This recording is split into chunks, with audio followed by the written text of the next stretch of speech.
Hello, hello, hello, hello, and welcome to the epilogue of the Tales of Veritas and to the Natural Havoc channel.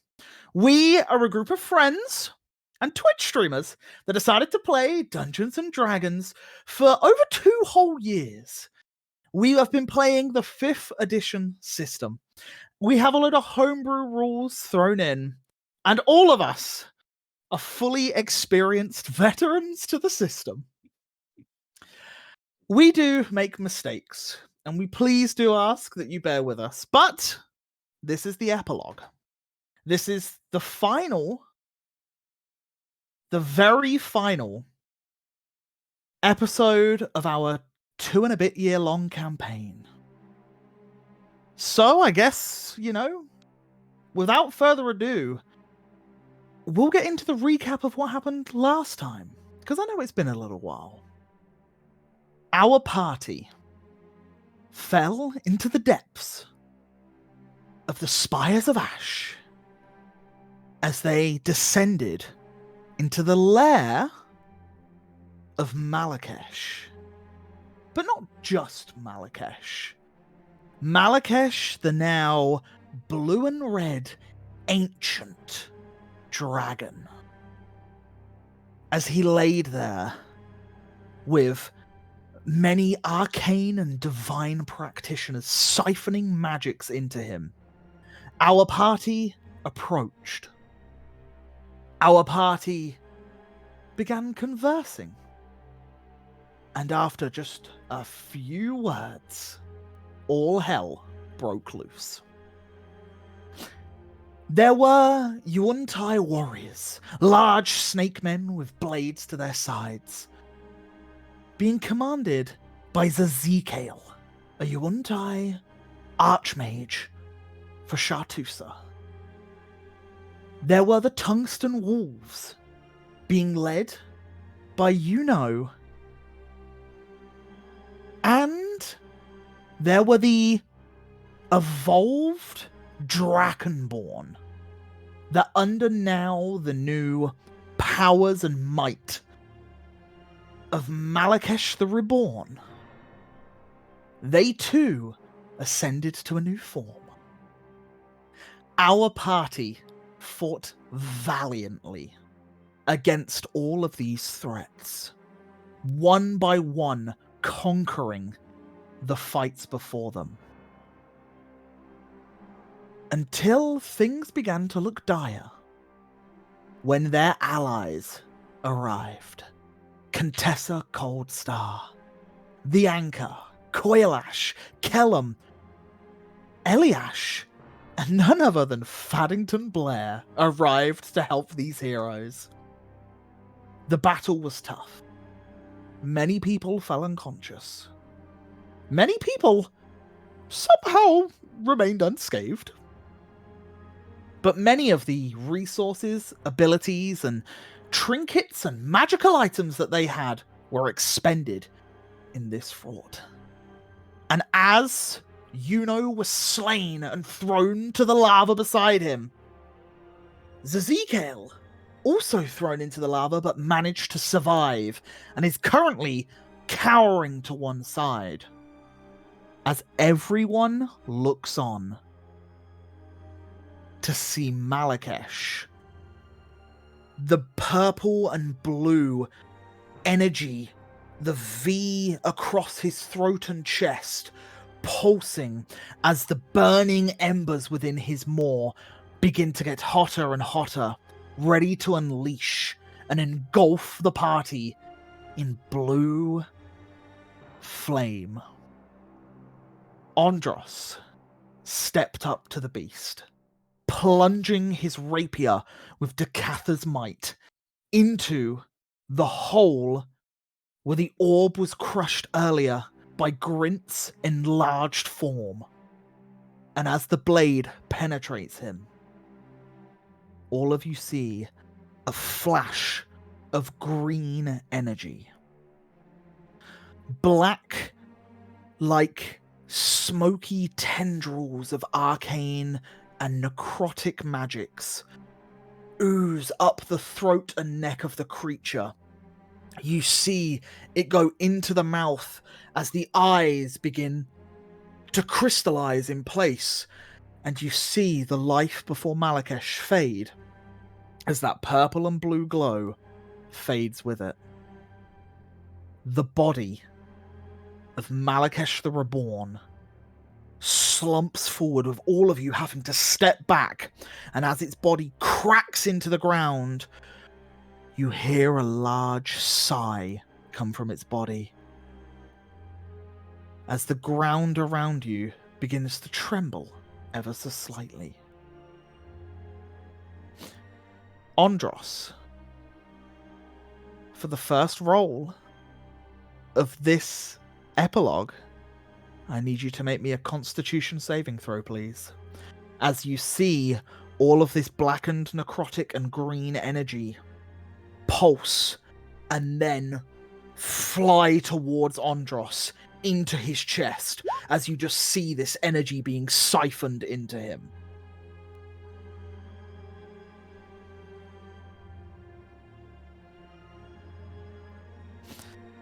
The rest of you see all of this energy into the central torso of Andros's chest. You see him drop his blade as his arms begin to spasm and twist. You see his head tilt back and eyes roll into the back of his head. You begin to see the body fit as it raises just a foot from the ground. Andros, you hit 0 hit points, and you are unconscious, as you have failed your Constitution saving throw. I knew when you started thinking.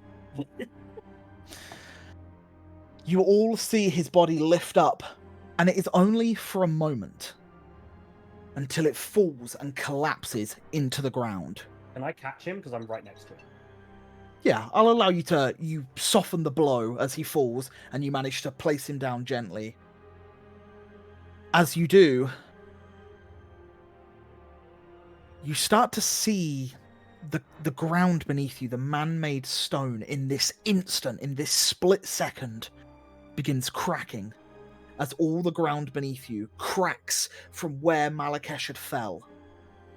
As this ground cracks and breaks away, the bridges that connect all the islands begin to crumble before you, as you see Koilash stumble backwards and look back to see what's going on.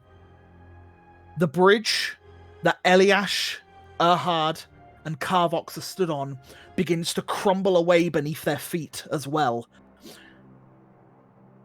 And what I need to know from everyone is, what do you do in this split second? What is it that you try to do to stop yourself from falling or to help another in peril? You have 6 seconds of something you can do. Grinch shouts, "Those at the back, get on board if you want to live." Uses the polymorph scroll and turns himself into I can't know how to pronounce it, a Quetzalcoatlus, which is Okay. it's basically looks a bit like kind of like a pterodactyl with like feathers and stuff like that. Oh, the big ones. Yeah. I know So those. huge beast dinosaur in terms of where he would have seen it during his travels down south through the jungles. Mm-hmm. And what he's going to do is he's going to fly to the people furthest at the back and basically beckon them to jump on. So who is it exactly that you're flying to? So you're obviously in the central section at the moment. The ground here is stable, but you can see it like cracking. But the bridges to your left, right, and below you, that's where it's starting to crumble. You do know that the exit is south of your location. Yeah. So what about the bridge in front? Is that also collapsing? Yes, that is also collapsing. And the only people you see beyond that is Ariel, who is like dazed, who has just been teleported across the map from Arcturus. You see a priest of one of the Dragonborn. You see Zazikael and 2 of his accomplices. Okay, I'm going to grab Koilash on my way round. Okay. If that's possible. I'm going to grab Ariel. I'm going to grab the priest. if they don't grab on, Yep. there's not really a huge amount I can do. I don't have time to like set Yeah. down. And screw it, they've got to face justice rather than just die in this cavern. I'll keep my claws down, and whichever two grab me from this kind of group over here. Yeah. To click and it's Yeah, no, that's okay. So it's the Zazikale group and the other two. Okay, so I will say, because obviously this is a lot happening within these 6 seconds, you pull out the scroll, you cast the spell, and as you cast it, you lift off and begin like making a circle around. We'll come back to you in a second as you do all of this, as you guys just see this giant, almost dinosaur-like winged creature fly off going towards Coilash's direction. What are the rest of you doing? You've got like seconds to decide. We'll go with yeah, Maeve, go.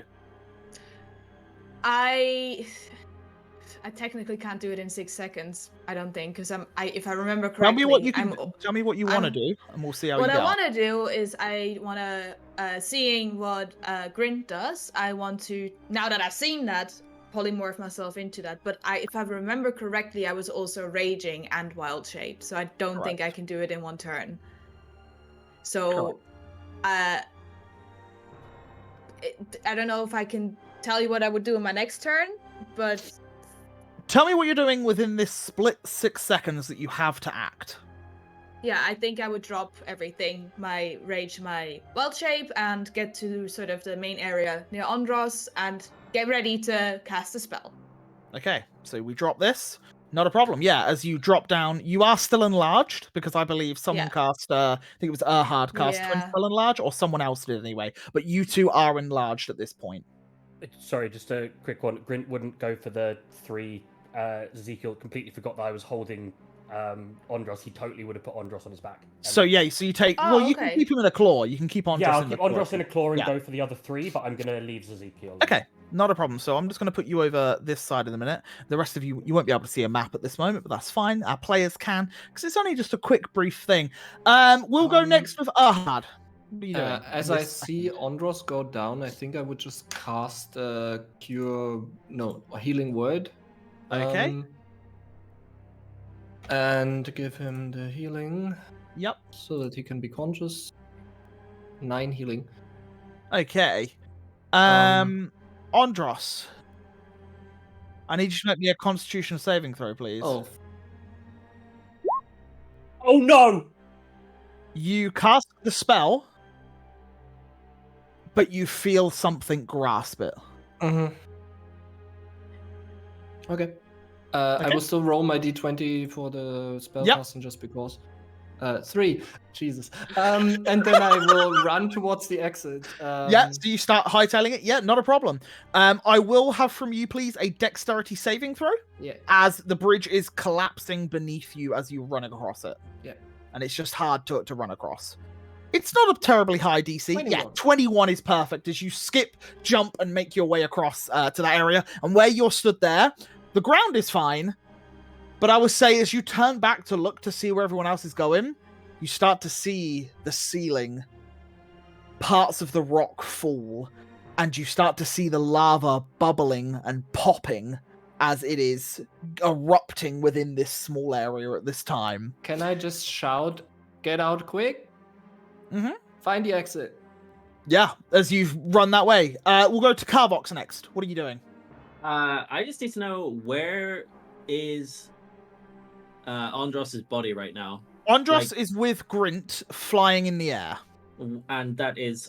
Okay, so I'm going to assume that's within range of healing word from me as well. Yeah, no, it is. As he was on the ground, maybe? Yeah. No, it is. It's still within range. Yeah, so the first thing he'd do is he'd pull out his lute and play strum to get that healing word proc. So let's... Okay. How do I cast this again?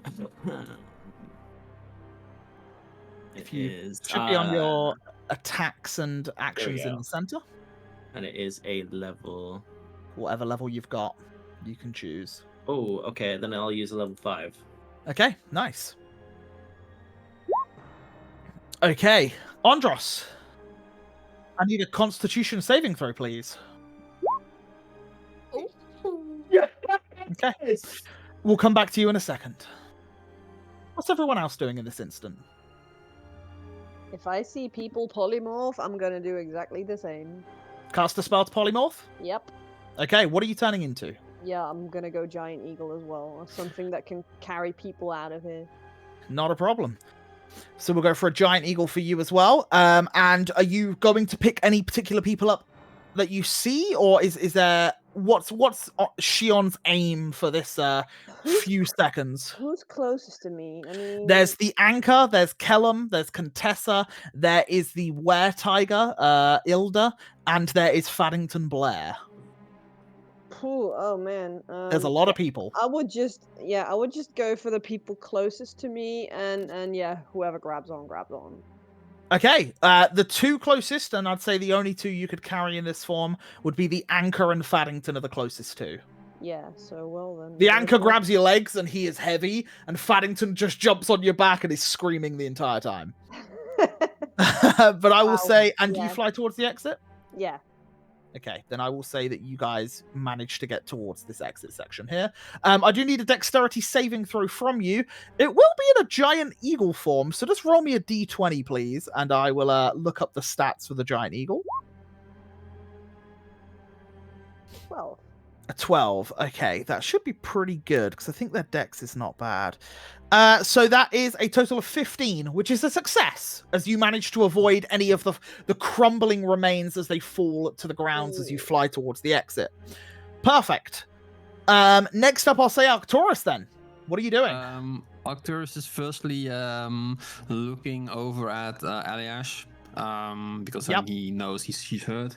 Trying to limb back as fast as he can, but probably not being fast enough since exhaustion. Yeah, he is at half speed at the moment. Yeah, so as a final resort, I'll use my dimension door to get to the exit. To get to the exit, okay, yeah. So as you bounce beside Erhard, as he also gets there, okay. I was going to say, Carvox, is there? You cast the spell, but you didn't move. Yes. I think, if possible, given the proximity to the door, I'd probably use something like Goring Rush, which is a racial ability, to dash at full speed, horns first, towards the exit. Then I will need a dexterity saving throw. I'll say because you're using your racial ability, I'll give you advantage on the roll. Okay, perfect. As you manage to get that kind of like the hoof down as you kick off and lunge towards the exit. 13. 13, yeah. Okay. Wave to the baby. You luckily only take 4 damage from the rubble that collapses onto you. But you do manage to get across. Part of the flooring gives way, but you manage to catch on and pull yourself up and run over to the rest of the gang. So you get over there as well. It's at this moment that Eliash sees what's happening before her. She sees all of the people that could be in potential danger ahead of her. And she runs forward. And as she runs forward, she skids to a halt, holding out her staff, and holds out a hand towards everyone in her vicinity. Contessa, Kellum, and Ilda all look towards Maeve, and then look towards Eliash, and just kind of like start making their way towards Eliash, unsure of what you're doing at this moment. But they will not disappear at this time, but they all start heading towards her, not sure what you're about to do in case, she can't take everyone. But yeah, she reaches out a hand as they all start running towards her, asking what's going on. Okay, so what I will need now then, I need a dexterity save from Grint, because you're flying around. I have a +1 to dexterity in this form. Nice. So roll a d20 for me. Okay. That's a 3. You take 9 points of damage as the rubble collapses upon you while flying around. Coilash Sorry. disengages, leaps up and grabs hold of you. So she is out. So you 3 are at least safe for now. And you start making your way up here, but you don't quite get there in this 6 seconds of activity. At this moment, you see Ezekiel look towards the two before him. He looks frightened as he grabs his staff. And as he does, he begins casting a spell. As he dimension doors. As Ezekiel vanishes. He doesn't even take one of his cronies with him. Someone cast Enemies Abound on him, meaning that he believes all of them to be enemies, and he currently felt like he was surrounded. So he bamfed out. As he does, he is gone. We do not know where Ezekiel has gone. Andros, we'll cut to you in these 6 seconds. As some unknown creature. Andros, you find yourself floating on what feels like water, bobbing. As your vision comes back to you and you look up, you just see complete darkness. But you feel this water beside you. And then you try to move within it, and it feels thicker than water. A red glow appears from the sky ahead. And as you right yourself in the water, you taste iron. And as that glow gets brighter and brighter, you see the outline of a 100-foot tall tabaxi, cloaked in scarlet robes.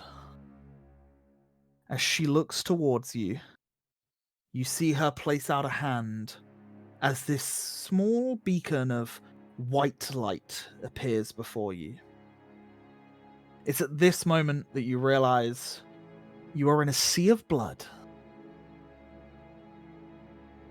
Another hand you feel come from beneath you as she raises you out of it and pulls you closer to her feline face with her 2 amethyst-like eyes. Andros, my champion. Oh, you have given me so much. As I have always said, I give and I take. You have given everything. You have amassed a following of worshippers for me in Alakash that chant my name as you became its champion. Believers of the Scarlet Scarab.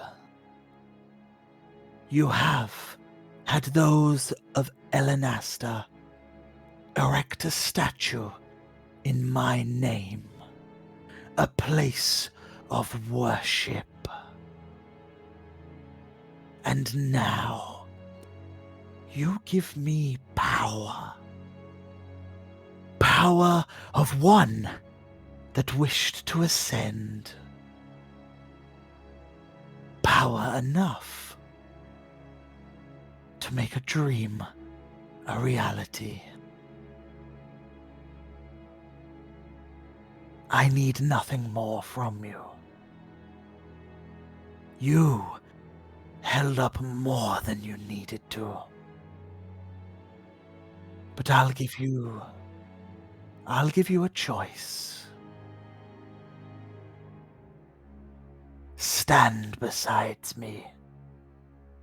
Be a true, tried, and tested member of the Scarlet Scallops, devote yourself to me. Continue to fight in my name, my honor, and rewards will be bountiful. Or return to the mortal realms. Return to your mundane friends, those that did not believe in me. But with a boon to call upon whenever you need it most. For Andros, I have ascended.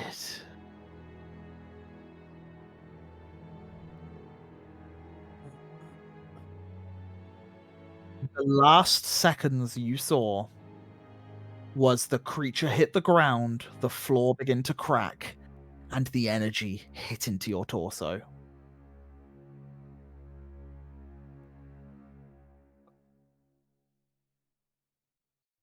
Your friends have limited time. Time before ruin.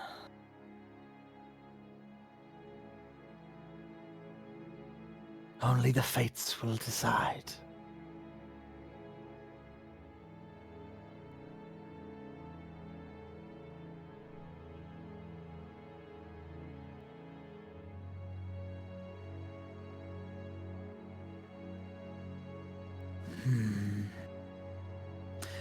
Andros, if you choose to stay by my side, you'll leave this place. You'll leave the place where your friends are, and we will embark on a journey far greater. With your family. As you see rising out of the blood, T'Challa,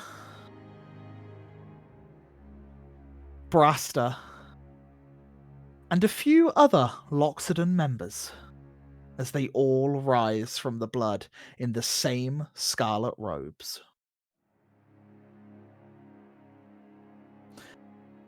Or have freedom. And that tainted arm of yours will be gone, as will the gifts that I give. But a boon will remain to be called upon for the deeds that you have given me.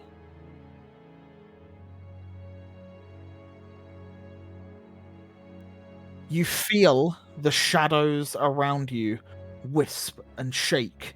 You see the blood start to sway erratically as you feel a warm glow from within. You feel a bardic magic get through as you feel vigor begin to build.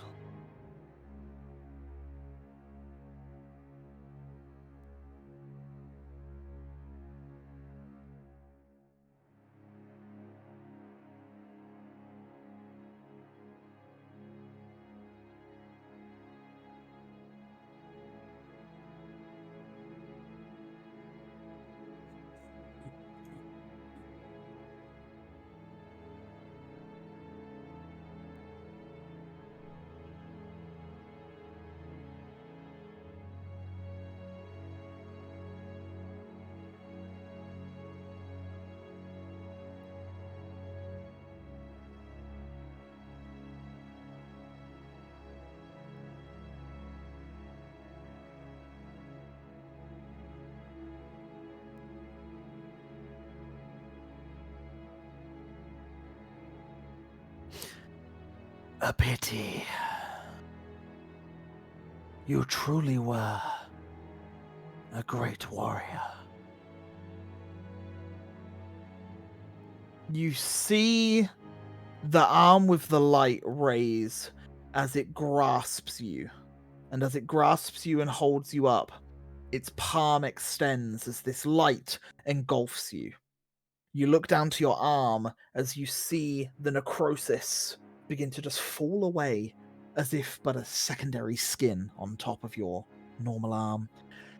However, in the center of your palm, you see a black spot. The boon. Don't be a stranger. As the mist engulfs you completely. As you come to consciousness once again, in the hands of a giant creature flying around in a cavern bubbling with lava, rocks falling. And then we go into the second stage of this escape. So I will say to Grint, you swing by towards Ariel. Ariel, I will grab with my spare claw because Ariel's not with it. Okay. You said that You she's just grab her? like, Yeah, she seemed dazed. Yeah, when she was flung. Yeah. Grab her. Okay. You grab hold of Ariel, and where do you go next? I go for the last, probably unfortunate soul who was going to be absorbed in the Elemental. Sure, I feel bad for them. They're the only one I really care about that. They look down. They look up towards you, and they're like, "Oh!" Like as you come on over, they like try and jump up, and like you have to land, and then they like climb on, and yeah, you can fly off again. In my head, I'm like, you'll go to prison for so many years. Sure, yeah. Yeah. You can just grab hold of them. Yeah, not a problem. And I will say... When I notice you put your hand down, you hear a happy, like, I don't know what dinosaurs sound like. Yeah, like a happy... Okay, and I will say that you guys are flying. Do you know what the speed of this creature is? I have it here. Its speed is flying 80 feet. Okay, I will say that you guys managed to get back to the center. Cool. You guys are higher, flying overhead. As you see Eliash looking towards everyone here, and Eliash looks at Maeve and is now waiting to see what Maeve does. I think you'll be okay, but we'll come to that if need be. I'll say that you do, but I think you'll be okay. But yeah, sure. Yes, Maeve. I mean, I know it's over 6 seconds, but can it be in a conversation where I just go polymorph, like question mark, and there's a response? She looks at you and she's like she nods. Yeah, and I do whatever the thing is that I just saw Grin transform into, because I don't know, I've never seen it until today. Yep. That's it.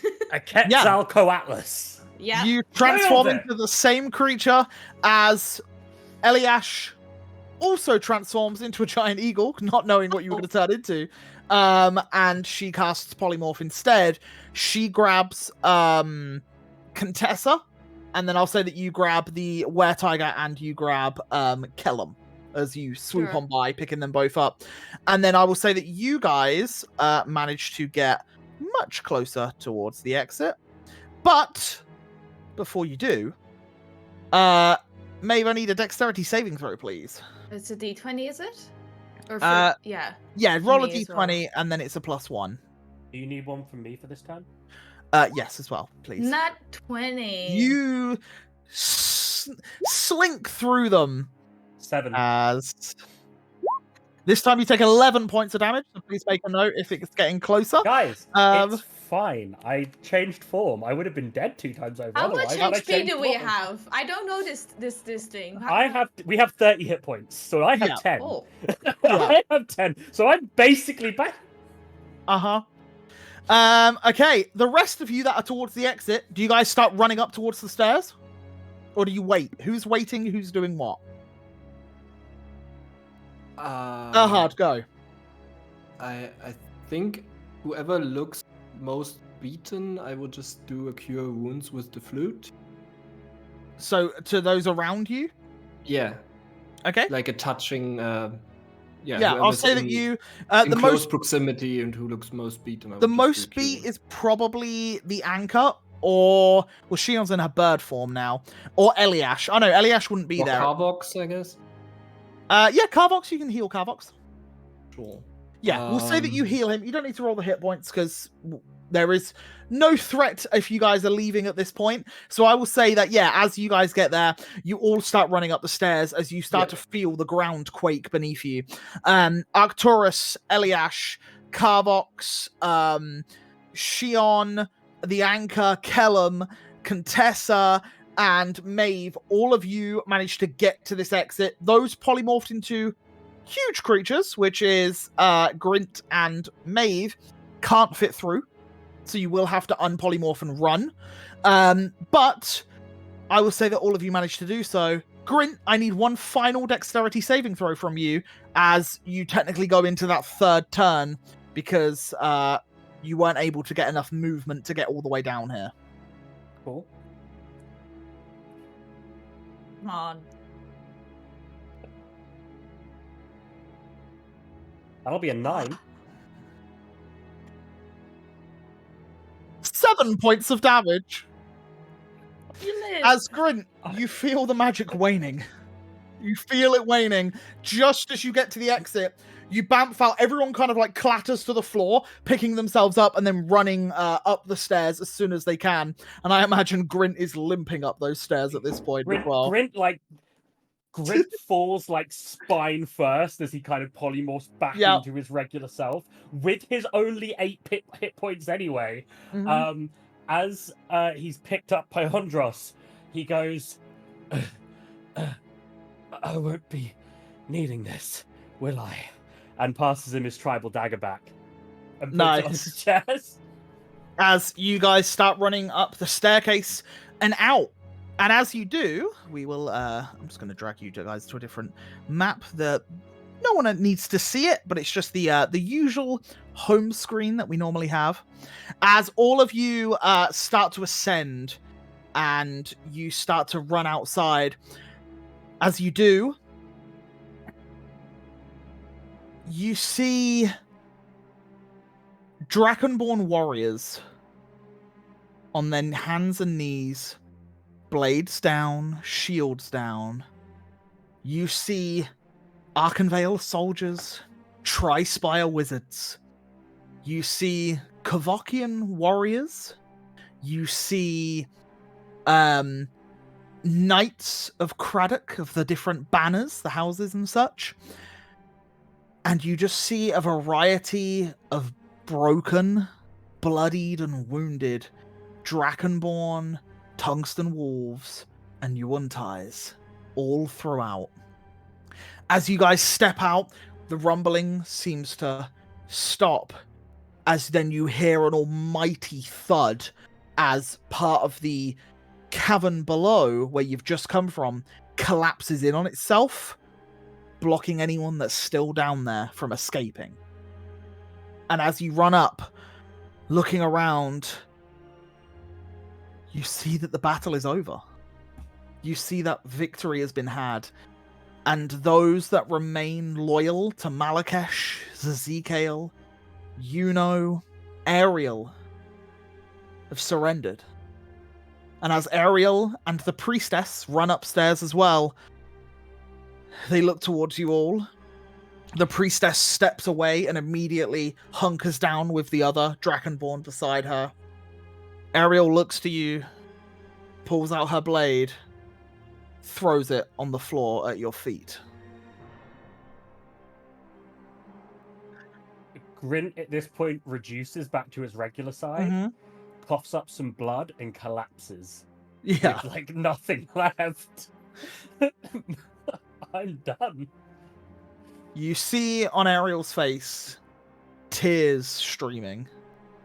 You see blood smears and wear and damage that has clearly happened to her in that last fray. And you see before you a broken woman. You see before you someone that thought she was doing the right thing. And as she just looks at you all, I'll pay for whatever crimes, whether that be execution, whether that be imprisoned.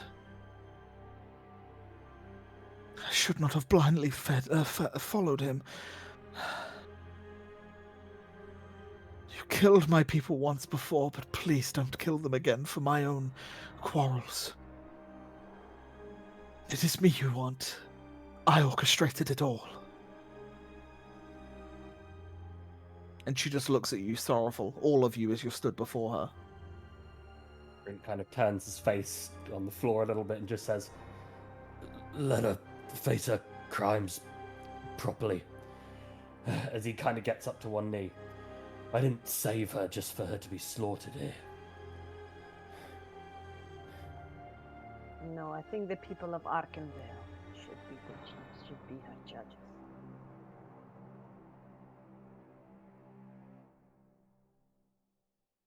While this is all going on, Carvox would cast Skywrite to inform everyone who hasn't already been informed.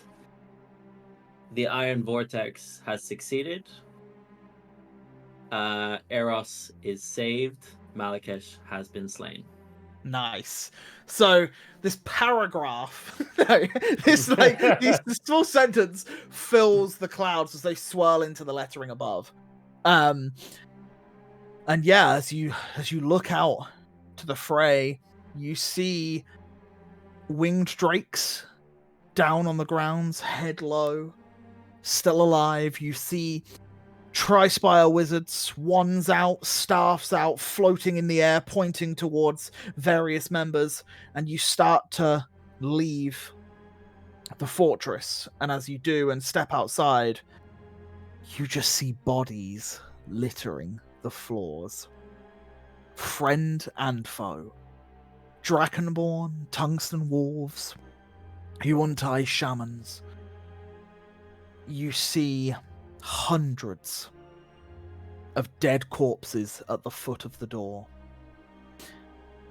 And as you are escorted out of the fortress by Arkenvale soldiers and some of the Larunian knights and a few other various different people, Carvox, something you notice the most.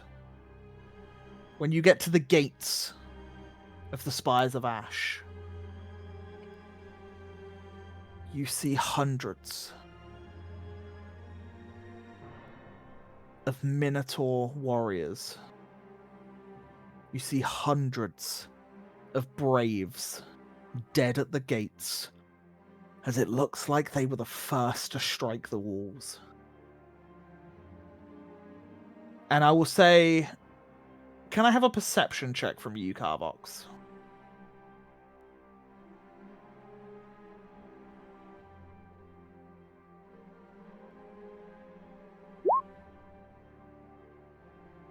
As you're looking through, you recognize faces of those that you've interacted with over the years of you being there, and a few of the faces that you see of those that you met in the camp when you played at your... to give the army the morale. But you do not see your uncle's face. You guys all step through the gates. You see rock riders kneel down by their dead companions. You see Tri-Spire wizards crying over the corpses of friends before them. As although this was a victory,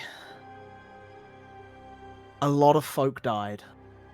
And I will say, over the next few hours, you all make your way back towards the camp to find some respite in this moment, to find time to relax, and time to at least enjoy the fact that you lived to tell the tale.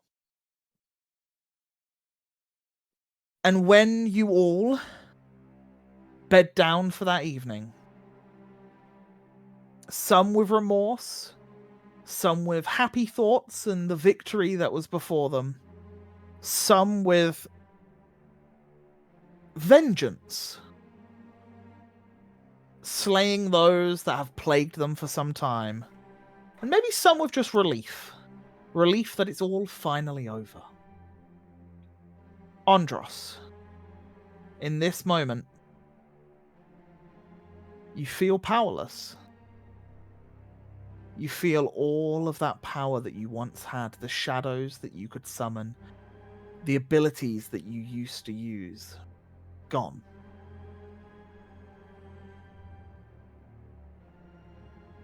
Just an empty void, and a head that has never been so silent. Your thoughts are once again your own. Shion, Arcturus. The cold snowflake and moons on your arms melts away as the brand upon your skin vanishes. Malakesh is no more. And the Oracle,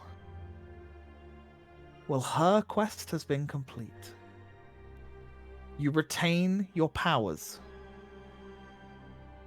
but you know that you no longer gain them from another, and they are now your own.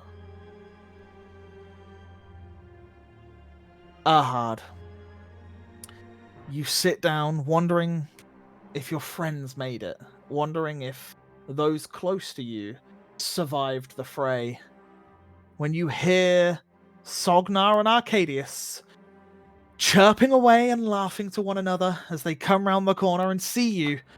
Joy fills their hearts as they run over and embrace you, as Lowena flies over as well, all of which appear to be a little battered and bruised. Maeve, you sit down around a small campfire. You take a big sigh of relief knowing Malakesh's hold on so many unfortunate souls is over.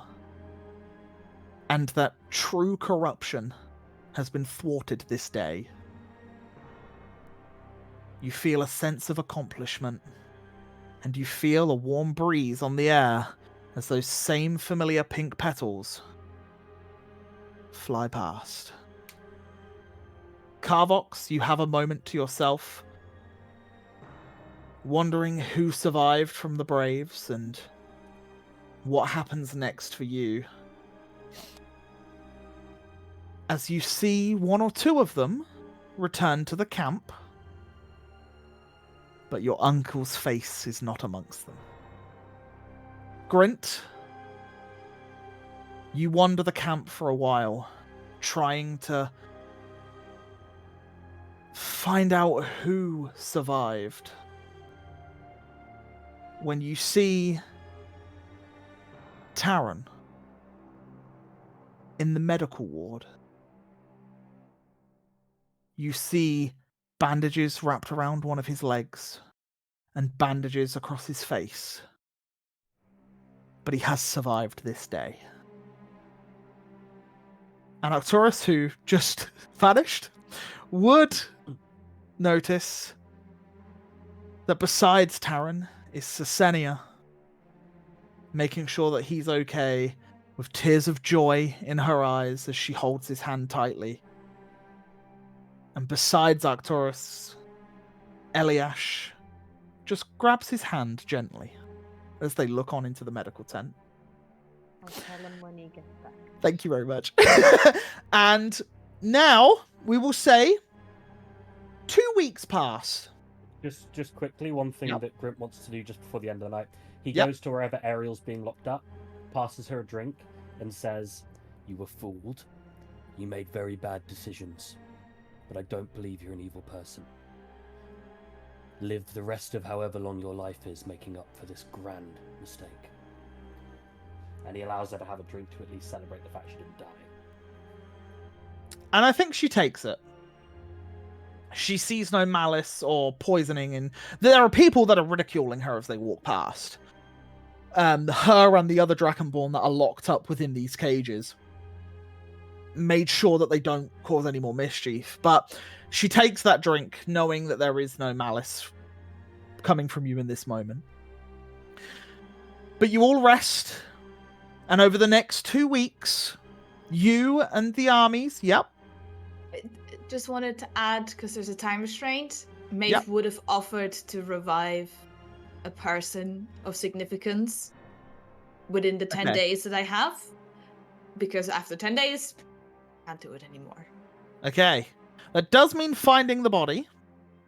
Yeah. So who are you looking to revive? I would have tossed this coin to anyone in the party first. So if they need to, I don't know who's dead. So people need to come to me to let me know if they have someone that can be revived.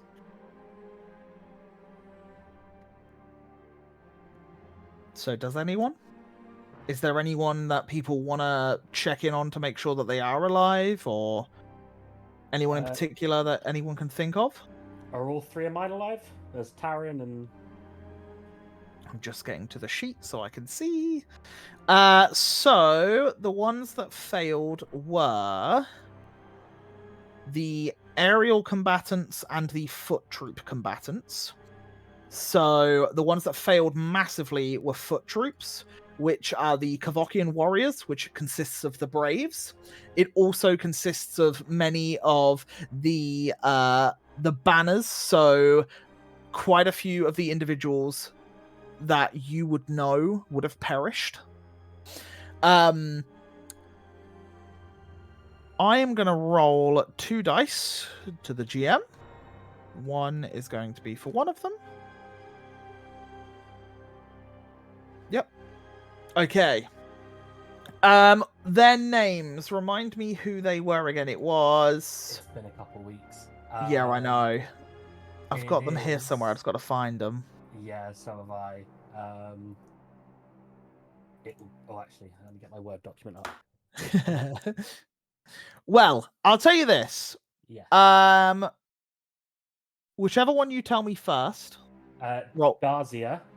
Dazia. Which was the elven woman. Elven and woman. Okay. Darak Tor, who was the orc. Dazia rolled a natural 1, therefore perished. The other gentleman rolled a 19, therefore succeeded. So Dazia has passed. Just before you make the decision, If there's a second, Torax has perished. Yeah, so I think Carvox leader would of have the known Braves. this and probably would have thought it over quite a bit and then relayed to the group that basically there's no way that bringing him back is what he would have wanted because he is a brave. He died in combat. That's the way he would have wanted to go. So, yeah. okay. Because I was gonna say I have gentle repose, which can, as far as I understand, extend the limits of raising someone by 10 days. But I would honor Carvox's wishes to rather give the uncle a proper burial. Honor him that way. If he doesn't feel that that would be in the interest of his uncle. Grint, if no one else is going to make a request, Grint also has gentle repose, so can also help push it. Knowing what she means to the Northern Rocks and knowing the state that Taryn's in and the fact that he may never go back to basically the life he was living before, he's going to request. He's going to look for her body. He'll do anything he can to find it. And you guys have time. Yeah, not just for him, but for the Northern Rocks as a whole, because she's realistically their new leader. I would say someone else that did pass was Sir Draxel of Yorn, one of the council members of Arkenvale, who fought in the battalion of foot troops. You know that he also fought alongside you guys when Arkenvale was attacked. So that's someone you guys would know as well. He's one of the councillors. Then I would. Winters has not been seen. No one knows what happened to Winters. He has vanished. No body has been found. The rest of the requisition that has come, there have been a couple of the requisition members that are found dead, but only 1 or 2. Most of them are okay.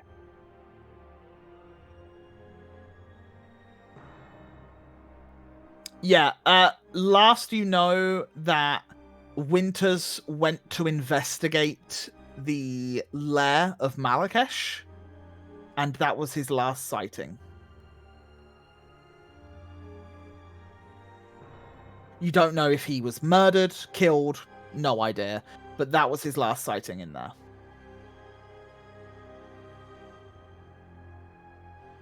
Just So, like, yeah, I'm also happy to use Gentle Repose if we need it.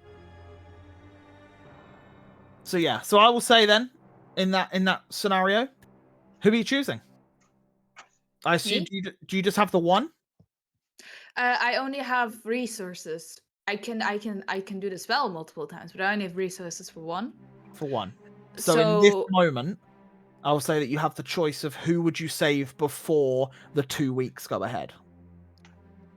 I would tell the remaining council members that who are still alive, or anyone else for that matter who's leading this, that we know that Sir Draxel is dead, because I don't believe I'm the only one here that can cast this spell, and they have 10 days to get the resources here.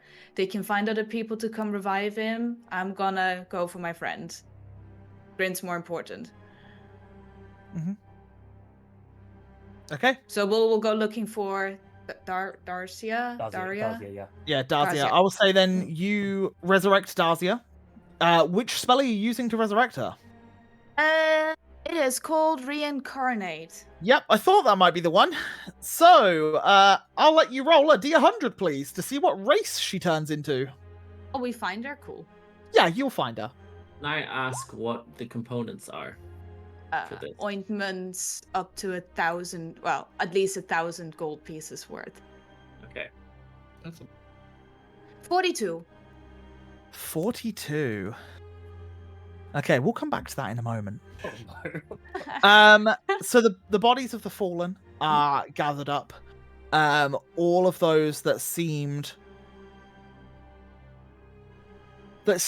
like an ally was gathered. The rest, they allowed the Dragonborn to gather the remains of their dead and bury them properly.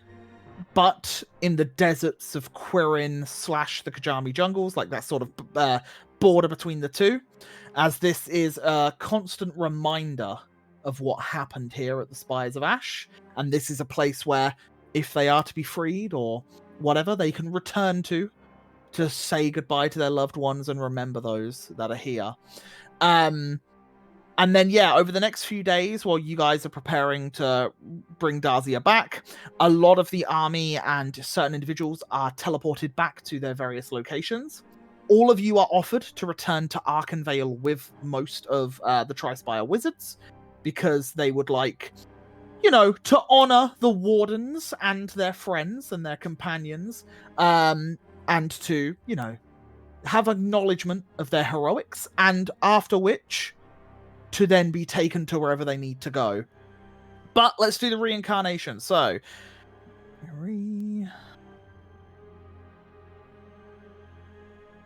what number did you roll? 42. 42. Wait, what? Hello? 42.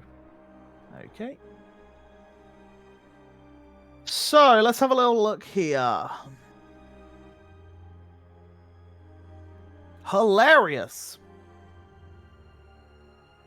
You see her form shrink as she comes back as a gnome. As Darzia is now a little gnomish lady, as opposed to the elven physique that she once had. But she lives, no scars, as she is basically born anew. And yeah, she embraces those around her. She is extremely happy that she's been given a second chance at life. Do mark off the components for that, because they are spent upon use.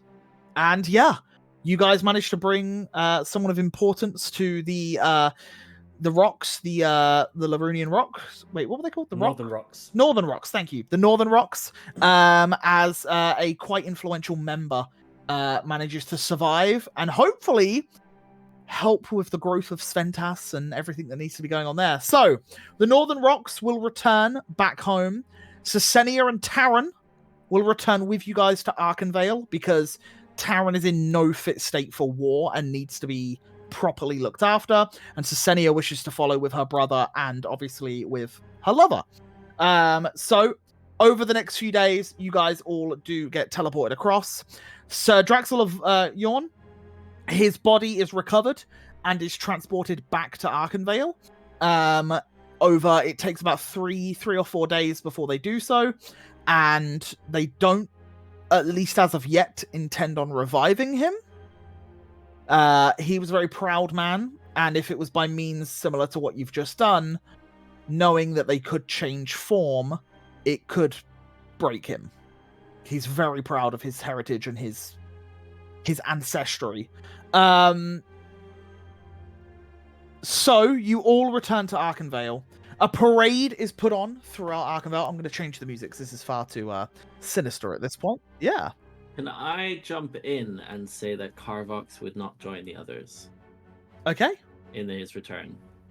Sure. I think I also mentioned, I don't know if Contessa would join back to Arkenvale, or if she would Contessa, go to Essen. She's from Arkenvale. It'd be if she wanted to go to Essen, it'd be quicker to teleport to Arkenvale and walk. Otherwise, it's a very long walk. But I will say, okay then, as all of you are deciding to go, Carvox decides to stay. He decides not to come with you guys in this moment. You have your cactus ally besides you who survived the war because he didn't go in it. He stayed in the camp. Yep, Pokes. And yeah, I guess you guys say your farewells. I'll let you say what you want to say.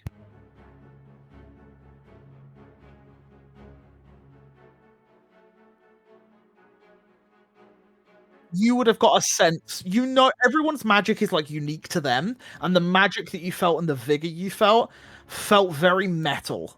Is what I would say in that moment.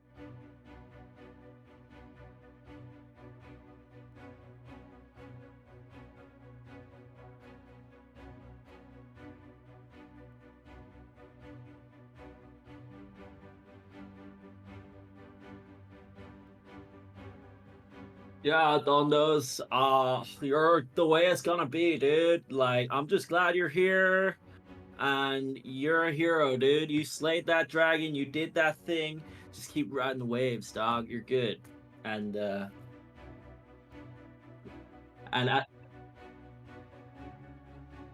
will do, broski. Will do. And then he like sort of does like a wave motion, which is totally unfitting for the atmosphere, but that is Carvox. So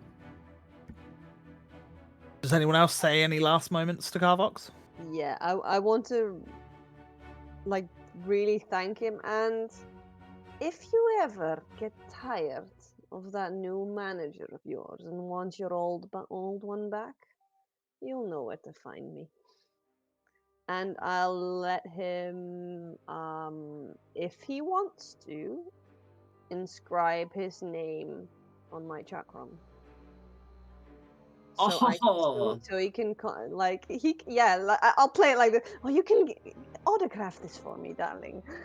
Oh, Sheen, dude, always, man. I got you. And he like gets I guess like a quill, or maybe like a dagger, and it's signing it.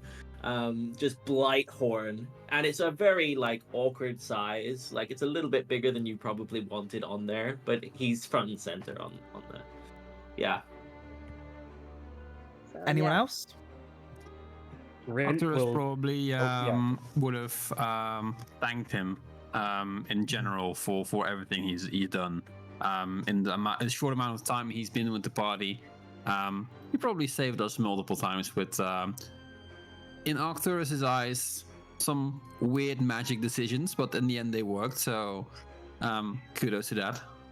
I think Carvox would just sort of do a curtsy. I'm gonna miss you, Blue Dude. Peace out until next time, dude.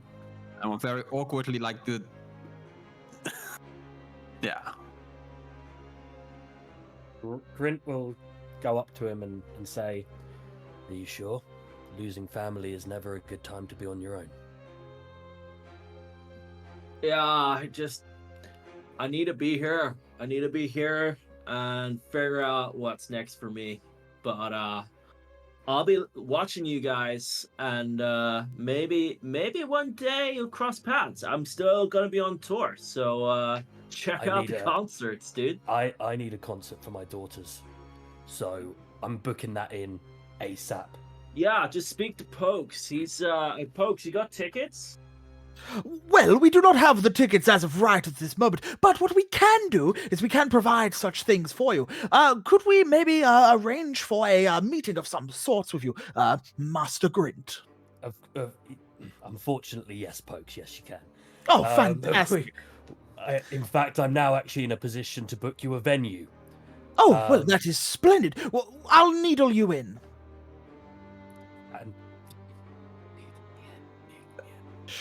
Oh man, I am gonna miss Carvox so much. And he'll give Carvox a hug like around his leg, I guess, and then. Yeah, and I think like obviously I sort of give him a weird sort of almost like a hunched down hug that's really not fitting at all. And then before Erhard gets a chance, I'll just grab hold of him and give him a hug as well. Like before he gets a chance to say anything. Being crushed by this huge form, he just also like pants out of his breath. Yeah, was great to fight and play alongside you. It was an honor, and you saved our butts. Yeah, your musical skills are out of this world, dude. I'm gonna miss you, buddy. Keep the music inside of you, beating true, dude. And then he'll turn to Maeve, who he's still a bit scared of, and because he's seen her turn into all sorts of creatures that he does not know or understand in any way, as well as bring someone back to life as a different creature. So he is like completely just perplexed at this stage. Yeah, man, I'm gonna miss you, buddy. You're one of the cool dudes, you know. Don't eat me when you're a fire chicken thing. And yeah, we can catch up in the future. Stay true to who you are and take care of the little dudes, like the little shroom dude. Yeah, no, and Maeve will receive that well, and you don't have to worry. I will not eat anyone, for that matter. I do this as much as gore is a thing. It's not going to be for me an eating thing. But she will thank him for the help and the heroic moments in between, and she'll let him know that she's going to be in Elenasta. And if he ever finds himself in Elenasta, to swing on by. Yeah, cool. And on that note, I think Carvox just turns around, lifts up his axe, plays one last strum, and waves to the guys as he walks off into the sunset, I guess. As we in this cinematic scene, we'll say dusk is setting upon us as the sun is setting, and we watch Carvox start to walk out into the desert. Cloak over one shoulder, making sure that the sands don't get in his face. And then we see the tiny little cactus form of Pokes running as fast as he can beside him, because Carvox has got much larger legs. And the two of them begin walking into the desert, as all of you are then sent through the portal with your various friends and family and such. You are all sent to Arkenvale, where you are held as heroes of Veritas. You are all gain great renown throughout Arkenvale and Veritas, Northern Veritas as a whole. Northern Veritas fully unites and becomes one with this battle ahead of them. Trade routes begin to open up, and more diplomatic meetings with the various council members and kings and queens all start to being forged, so that this one segment of Veritas can be fully united together.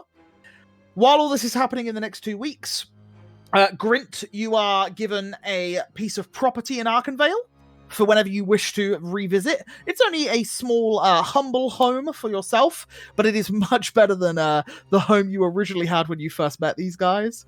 And the Warden's Roost is always open for any of the Wardens of Arkenvale, as well as their friends and family during this time as well. And now, is the time where I'm going to go around to each and every one of you, as we are going to cut a little bit of time, and we are going to discuss what happens to your characters over the next 5 years. So, why don't we start with Zeb? Let's start with you. Let's go with you first. Erhard is obviously come back to Arkenvale. If he wishes to go elsewhere or whatever he wishes to do, go ahead. Tell me what. Please tell me in the order of things that you would do it as well. What happens with Erhard over the next few years? Well, first he stays closest to his dear friends from the circus. He asks them if they want to travel with him wherever he wants to go, because he's gonna try travel around Northern Veritas, visit all the places that we've been before, try and establish more connections, and potentially give more understanding of magic to places where they might be a bit more hostile to it, like Craddock and all that. Yeah, and specifically asked Contessa if she would give him the honor to travel with him again. All of them agree as you create a new little adventuring party of, a bard, a wizard, a sorcerer, a paladin, and a little pixie, as all of you create this small little party yourself and head off into the world. And before we leave, I still have this mighty artifact, the Castellon artifact. Unfortunately, Maeve left now, but That's essentially, okay. I would ask for all the help that I can get to get guidance and inspirations. Arcadius will give you a bardic inspiration, which is a D8. Yeah. Sognar will cast guidance, which is a D4. So, yeah. Let me just reset most of my stuff, just in case I need stuff. And I believe it was a flat intelligence check. Is that how we did it? It used to be, yes. Yeah, so that's what it's been a little while. Yeah. But yeah, so flat intelligence check, please. You have all your luckies for the day. Let me check. Oh yeah, so we won 11 and successes. how many? 11 successes. So this is the last one. Yes, correct. So here goes intelligence, right? I can't remember what the DC is. I know it's really high. Can you remember what the last? But I don't. Can you remember what the last DC was? I think I've got a number in my head of what it is. I'm just going to try and find it. It was something around 17, 18. I don't know. Yeah, I think it was 21. Wasn't that high? I think it was, but I really don't remember. You once told me the calculation. That's okay. Roll it, and I think I know what the DC is, but I'm just going to try and find 16. Then you said a D8, right? A D8 and a D6. You get to add to this. A 2. Sorry, D8 and a D4, not a D6. D4, sorry. That's okay. We'll take that away. A 2, so that's 4, that's 20, which I would assume is a failure. You tell me, are you re-rolling? So I will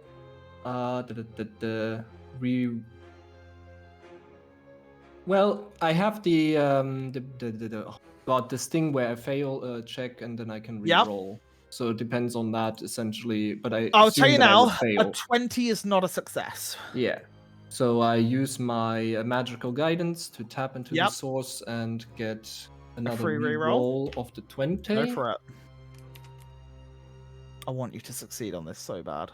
20, so that's a 24. Are you taking a 24? Oh, fuck. That's a 17. Remember, if you use lucky, you can still choose which one you take. I can still choose. Yeah, then I will use lucky. Yeah. Okay, go for it. Come on. God damn it. So the roll you are taking, I assume, is the 20?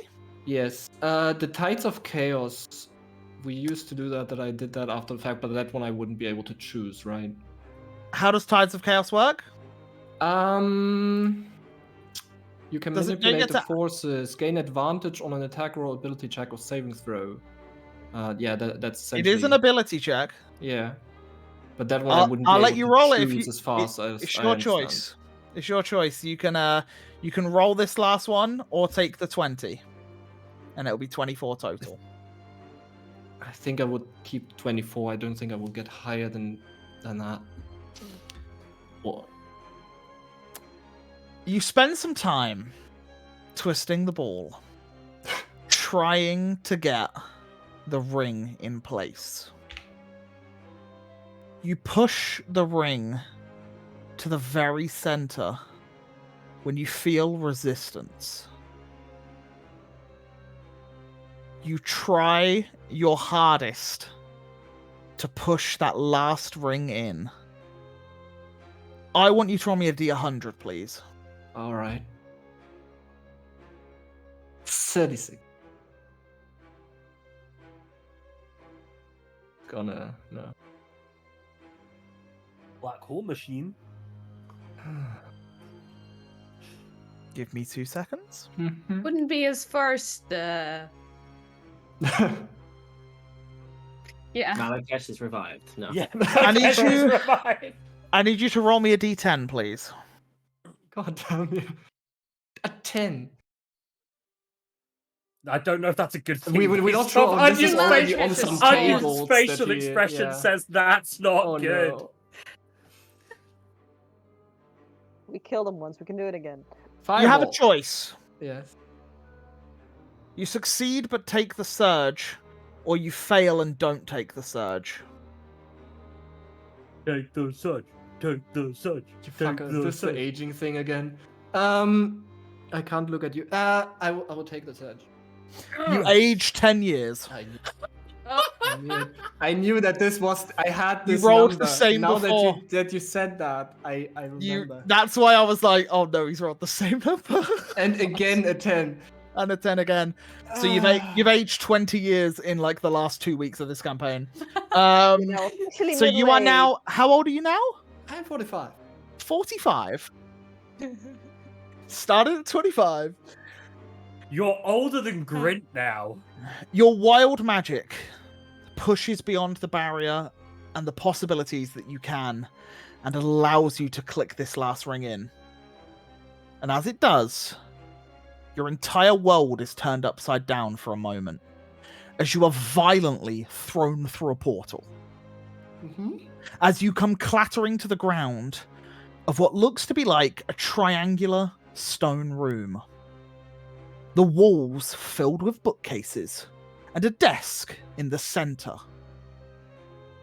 And in the wall ahead of you, the bookcases stop in the middle, and there is a stained glass window of what looks to be like the night sky, with various different colors dotted amongst it, like stars. You see that this is a study in a Any more? pocket dimension. Yeah. You see no one within this room. Is it dark? Actually, It is very dark, but for the sake of brevity, you spend some time. I will get trying to Olaf figure out- just so I Mhm. have. Yeah, you spend some time to try and figure out what's going on here. When you realize that you have found none other than your great ancestors' pocket dimension study. Orthodox's personal quarters, held within the contents of a small magical ball. There are hundreds of years of experience filled within these chambers.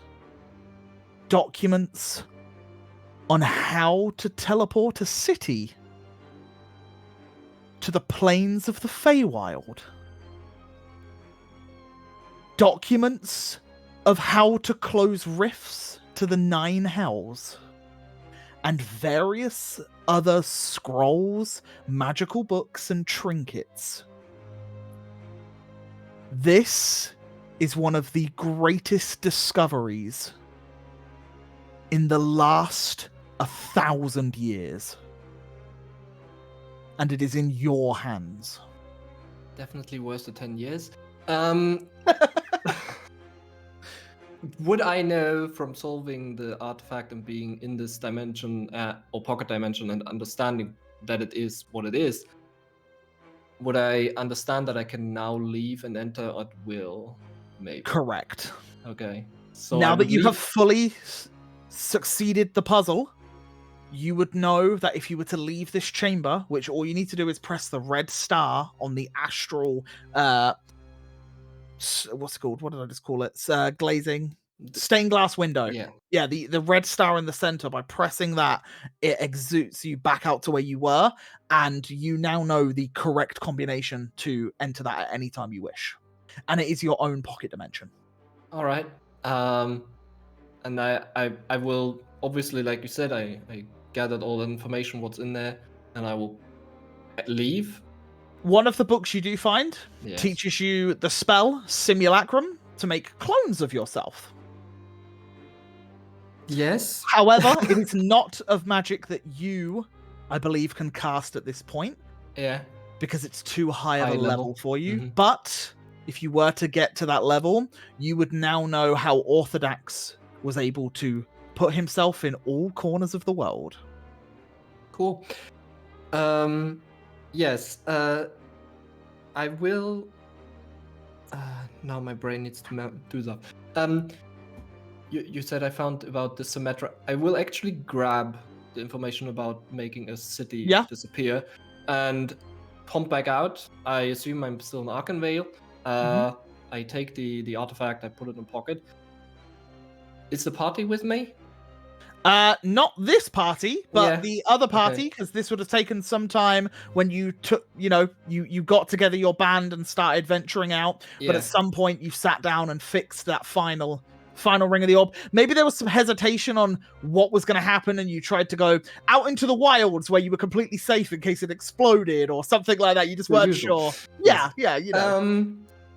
So I think he would take some time that evening or the next time we find a town or something and tell my little companions group that I'm gonna take a minute. God. Yep, I know. It's a lot of information taken. Take some time and do a teleportation circle back to Arkenvale and to the Trice. Do I know the Trispires teleportation circle? You do not, but which one did we use with Eliash when we left Arken? You didn't. She cast teleport. You didn't? Oh. Yeah. I never went to a teleportation circle.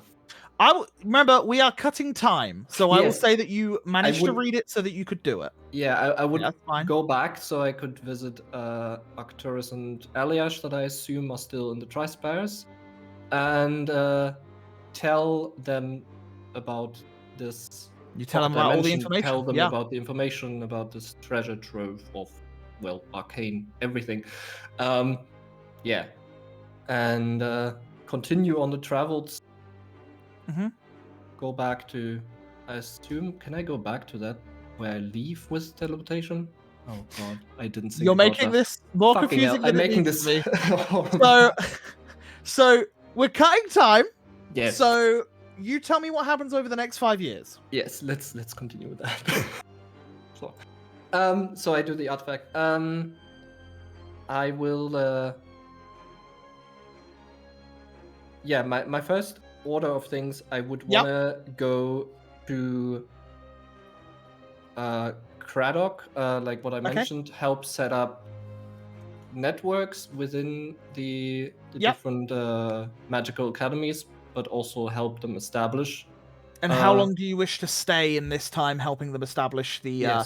Because obviously, one thing I haven't mentioned yet, the king does abdicate in Craddock, and there is an election, and Queen Amelia takes the throne, as she is... she's basically appointed the new queen, and she's very... There's a hesitation in the people to begin with, as she wishes to introduce magic into the region of Craddock. Top guy right here as well. top guy Yeah. over here. You are one of the advisors, so yeah. Yes, I am. You would be Yes, there I as well. am. So Yeah, you assist with that. yeah, I assist with that and spent I thought like half a year. Yeah. Helping to get foundations laid out for getting that going, and also finding some kind of way to communicate with them. Yeah, does Erhard stay for a while to teach also? To see if he can teach them how he is able to control those magics? Or is it more that he is just there to help build it, to make it flourish? To help build, but mainly his idea is to find others that are gifted, so to speak, to help them who are lost, like, because he was pretty much a lost child, being overthrown with all this ability and well, outcast. So yeah, that's what he does there for like half a year. What does he go on to do next? And having found that treasure trove of Orthodox, he actually does then, like, I was thinking traveling around the cities that we were for also like half a year or something, or however long that might take around, but just spend time in certain places. But then after a year of traveling, like with the 6 months spending in Craddock, don't need to keep going over it. We got it. Go to Alanasta to research about the things that Orthodox did, about the Castellon's tower, which is in the distortion. And well, with the information that I found in Orthodox's pocket dimension, help find ways to mend rifts, to help bring back Symmetra potentially, and also go to the Feywild eventually.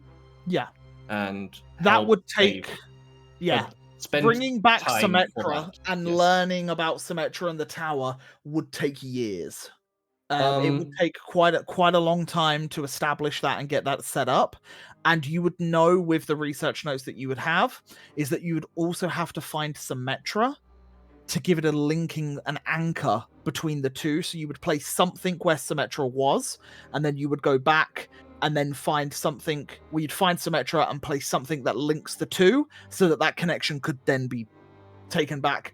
Obviously, you would also have to speak to Symmetra to see if they want to go back as well. That'd also be a big thing. Which is kind of like why it's all a bit interconnected. The research over time, more or less, because obviously you can read stuff and research.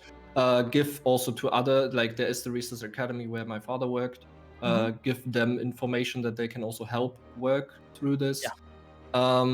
But also what I asked Elanasta, if there's a way to go back to the Feywild that they would allow me to use, so that I can go back to the Feywild and find Symmetra potentially, but first and foremost, find my mentor, find my family.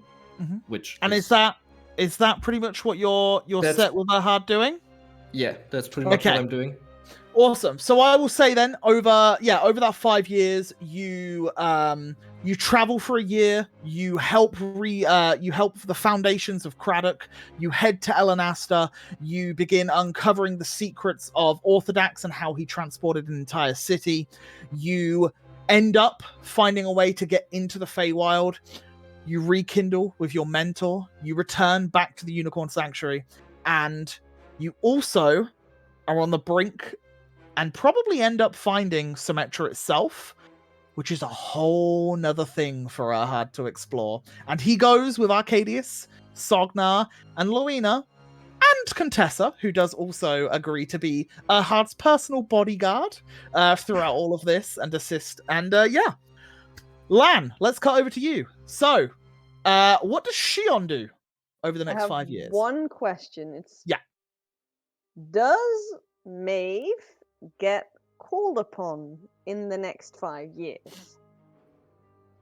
The answer is yes. Okay, then that's all I need to know. Right. Okay, so very, very briefly on my part, just whenever she's free, really. Go on. I haven't started yet. No. I'm just saying that, like, if you want to have her in your story, mine's literally just going to be whenever she's about. You guys have 5 whole years. Maeve is Yeah. called upon for a very different reason in Alakash at some point, is what Shion is alluding to, I think. Yeah. Okay, so after the disbandment of the Iron Vortex, Shion stayed in Arkham with Arcturus and Aliash to lock the Orb of Eternal Fire in a vault in the Tri-Spire to keep it from falling in the wrong hands. She stayed there for a couple of weeks, but eventually she spent some time tracking down Zazikale. She obtained his weapon, and Zazikale was obviously he was being a coward, so he was hiding, and it was He'd have been within the Kajami jungles going back to his roots. yeah. So I imagine that probably Yeah. took a little while, but yeah, that's basically what she did. And immediately after, she returned to Chartusa, where she started rebuilding the Loraniel estate. And in a power play at the Feast of the 100 Veils, a few months after the campaign, she snatched up many of the lands and assets that once belonged to Zazikale and the Tungsten Wolves. So she returned her family to its former status, and she solidified her position as one of Chartusa's most powerful people. Her relationship with the now newly crowned queen improved tremendously after the events of the campaign, particularly after she presented Zazikale's weapon to her, proof that her father's killer was now dead. And this led to Shion being a welcome guest at court and becoming one of the queen's confidants. However, the late king's fourth wife, now banished from court, still plots in the shadows to have her newborn son on the throne. And only time will tell if Shion can help Takara to stay in power. Immediately upon her return to Chartusa, Shion also looked for Quiria. He decided to lay low for a while, eventually returning to Chartusa after he was certain he was not to be framed for the murder of the late king. Shion got him to return safely, but she was pretty much appalled by his cowardice, for he was fleeing and she stayed to basically attack the baddies. She still sees him as a powerful sorcerer, though, and their new friendship has opened doors for them both, so she managed to get Arcturus, Eliash, and Cisenia an honorary membership to the Arcane Academy, thanks to him. But that passion, that raging passion that she once felt for him, it has basically faded away. And she keeps her options open, despite her father increasingly pushing her to find a good match and secure the Loraniel bloodline. I mean, she's pushing 30 now. It's time to start making babies and all that. So, she has now spent time in slavery, and she swears to never let it happen to any of her or any of her loved ones ever again. Shion also made an effort to buy back her 3 ladies in waiting, and immediately releasing them upon purchase. They now own a small property in the 3rd ring of Chartusa, and they willingly work for Shion's family, and Shion has made an effort to pay them a fair wage and find them a good love match amongst the wealthy merchants and minor nobility of Chartusa. Many Chartusa nobles frowned upon this, and they are biding their time until they can take action against her. But since her father is still technically the one in charge, she has a warm relation to the queen, and because of her magic and basically she's strong, they kind of lay low for now. And all this time, she kept in contact with the Iron Vortex through her chakram, and when it was time for Maeve to fulfill her oath to Ashriel in the Alakashian arena, Shion battled alongside her.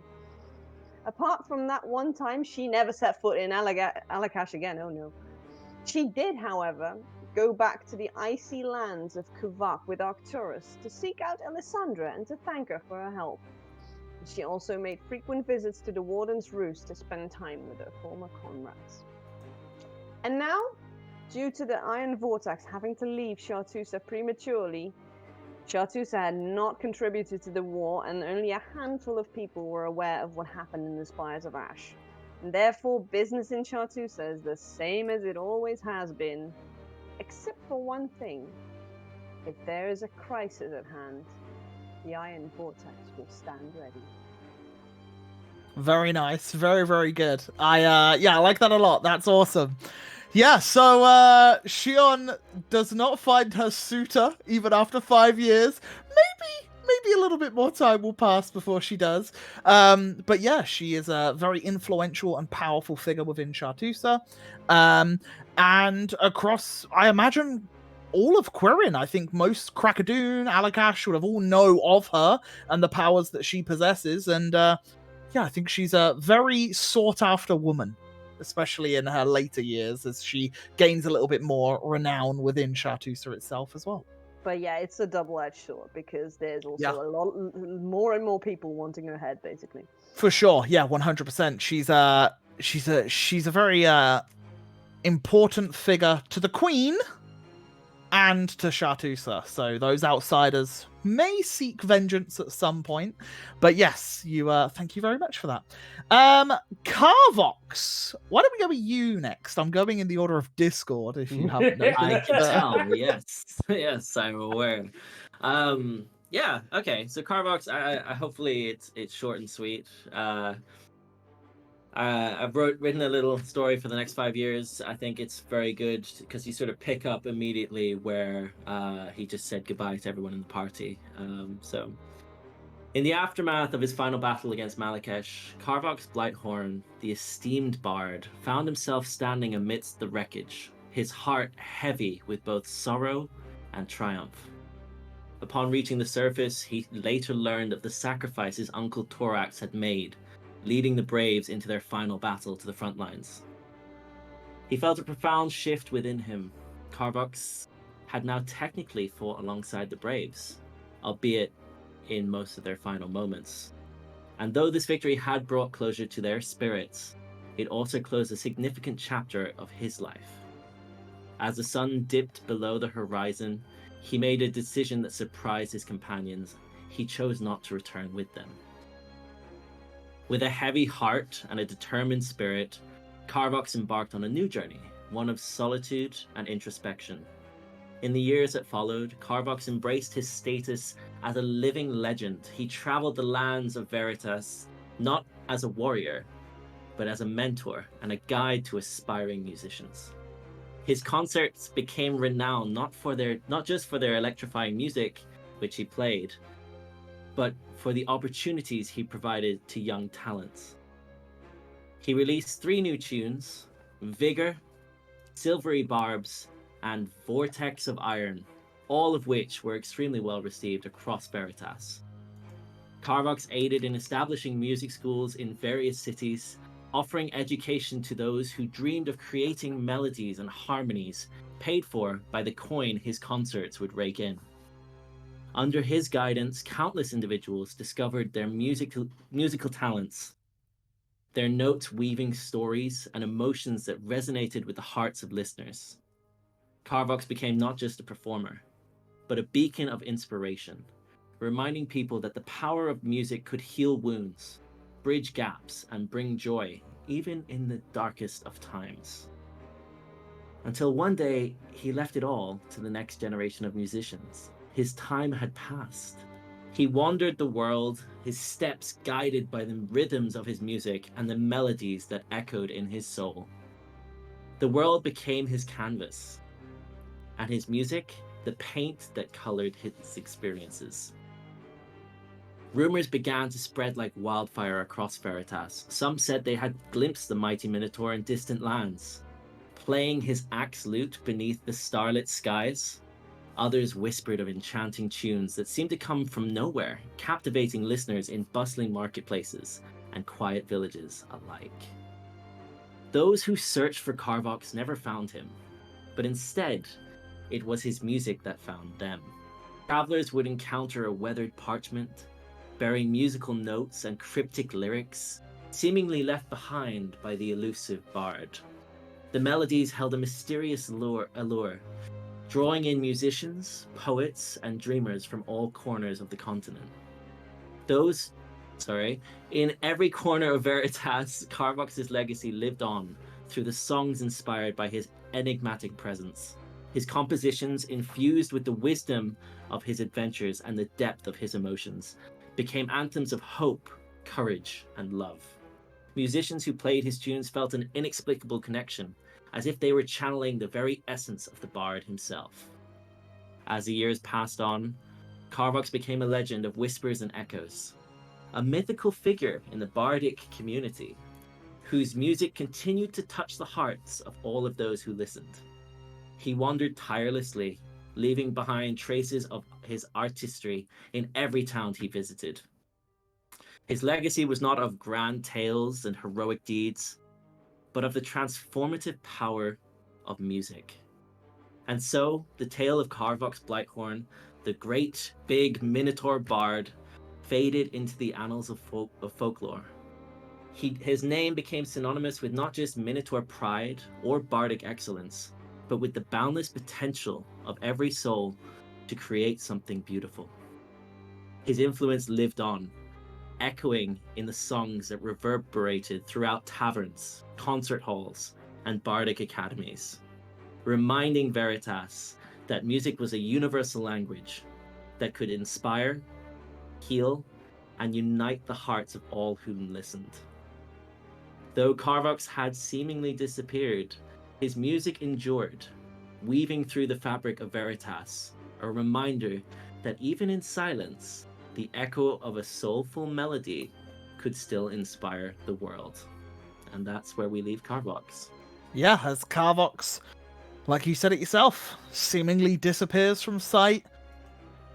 But his melodies of silvery barbs, vortex of irons, and Vigor, which Vigor. I thought was a last edition. Yeah, no, I like it. Reverberate throughout the whole of Veritas, and not many taverns have not heard of those songs. And the Vortex of Irons, I think, is probably, especially the northern parts of Veritas, a very popular melody.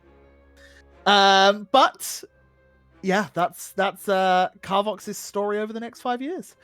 Grint, would you like to please regale us with what happens to Grint over the next 5 years? I'm so shocked that I'm next. So, Grint will quite quickly, after the events in their return to Arkenvale, will quite quickly head back to Craddock, bidding the Iron Vortex farewell for now, and letting them know they'll always have a place in Craddock, unless any want to join him, specifically if Ondros or Arcturus, considering Grint will be taking Taryn with him, and I don't know whether Arcturus' sister will be going, but I'll leave that up to them whether they decide to come or not. Grint will head back to Craddock. Upon his return, he will visit King Julian and Amelia, informing them of his intent to begin his role as advisor, but first he has something to reveal. Grint confirms what he had vaguely told Amelia months before. He is indeed the father of Tia and Karina Laroon. With their permission, as well as that of Lord Alistair's, he will reveal his role as their father to his daughters. He'll spend the first year building up his guild hall, that he's now had to find a replacement for Koilashin, and also spending a lot of time building his relationship with his daughters, because it takes time for them to understand. But quickly, through his actions and how he is with them, and the fact that he knows so much about what he's written and what they've done over the years, they realise that he really is the man who they always thought was their father. As we kind of move into the second year, Tia and Karina start training there and grow into fine young women, with Tia following in her father's footsteps as a druid, while Karina follows in the other part of her father's path as a warrior, and starts training to become a Larunian knight. Grint himself finally marries. And for those of you who might remember a long time ago, there was a woman named Elantia Siverin who kind of had some stuff on Grint, and they nearly got together one night, and Grint decided not to. Well, now that he has time to settle down, they do indeed start to get to know each other a bit better and find that they are quite well suited. At his wedding. All of the Iron Vortex who are available are invited, with Carvox and Erhard supplying the music. The reunion is a blessed day. Alongside his role as advisor, after that kind of second year comes around, in the third year, Grimp begins a druid grove to the Enlightened One in the forests west of Athaldor with the help of his daughter, Tia. And the guidance of Maeve whenever she is... I'm sorry, I just saw Onion's face. The guidance of Maeve whenever she is able to pass through. The grove grows into a village, with his family setting up a new shop there, ran by his sister Athea, and also Ondros sets up a little something there as well. Eventually, it grows into a town, and perhaps even after the 5 years, when it becomes a town, he names it Helenia, after Tia and Karina's mother. Eventually, who knows? After the 5 years, maybe it becomes a city, maybe Grint is even made lord of the land, finally fulfilling his goal of giving his daughters a worthy name. Though, in truth, he gave them that long ago. Very nice, very nice. Yeah, and you certainly do. Grint becomes the lord of the land. The Unblighted Grove, the Blighted One's Grove does happen, and I believe there's quite a big following for it, as the Unblighted One somehow becomes a lesser god at some point, as he is risen through the ranks and becomes a very small, not so very well known god, but he is one of the lesser gods in the pantheon now. That is correct. Grint's old home, the little hovel that he used to have in Yes. the ground, is now a holy site. Yeah. It's like a holy. It's because it's like a burrow in the ground as well, isn't it? Yes, it's perfect. Mushrooms everywhere. Yeah, it's a little holy ground. But yes, Helenia is brought upon. It takes quite a few years for it to become a full city, of course, probably far exceeding the 5 years. But it does become a thriving town that also gets its own banner and becomes the Banners of 10. As a new banner is made, because it was the Banners of 9, as a new banner is made for the Pocket Tawns, which is the banner of Pocket Tawn, as that now gets added into the Knights of Craddock. So that does happen. Thank you very much. I guess that makes sense that they would be kind of the first magic users under the banner with Amelia taking over. Yeah, maybe even it's more like Druidic Knights. Yeah. Maybe it's like an order of Druidic Knights, which would make a lot of sense with the Unblighted One and that sort of stuff. So yeah, perfect. Sounds good. Maeve, would you like to tell us what happens over the next 5 years, please? Sure. So after the travel to Arkenvale, of course, she would have checked in with her parents first and foremost, and with Galoin as well. After that point, I believe Ondros is going to tag along with Maeve. So together, after they've done that, they will continue their travel back towards the Everglade. And she will then they will go to Seychelles to start off a conversation with the council about what is the next steps of the protection of this forest. As Maeve had previously said, that she definitely doesn't agree with just one child being sent to the forest every 15 years.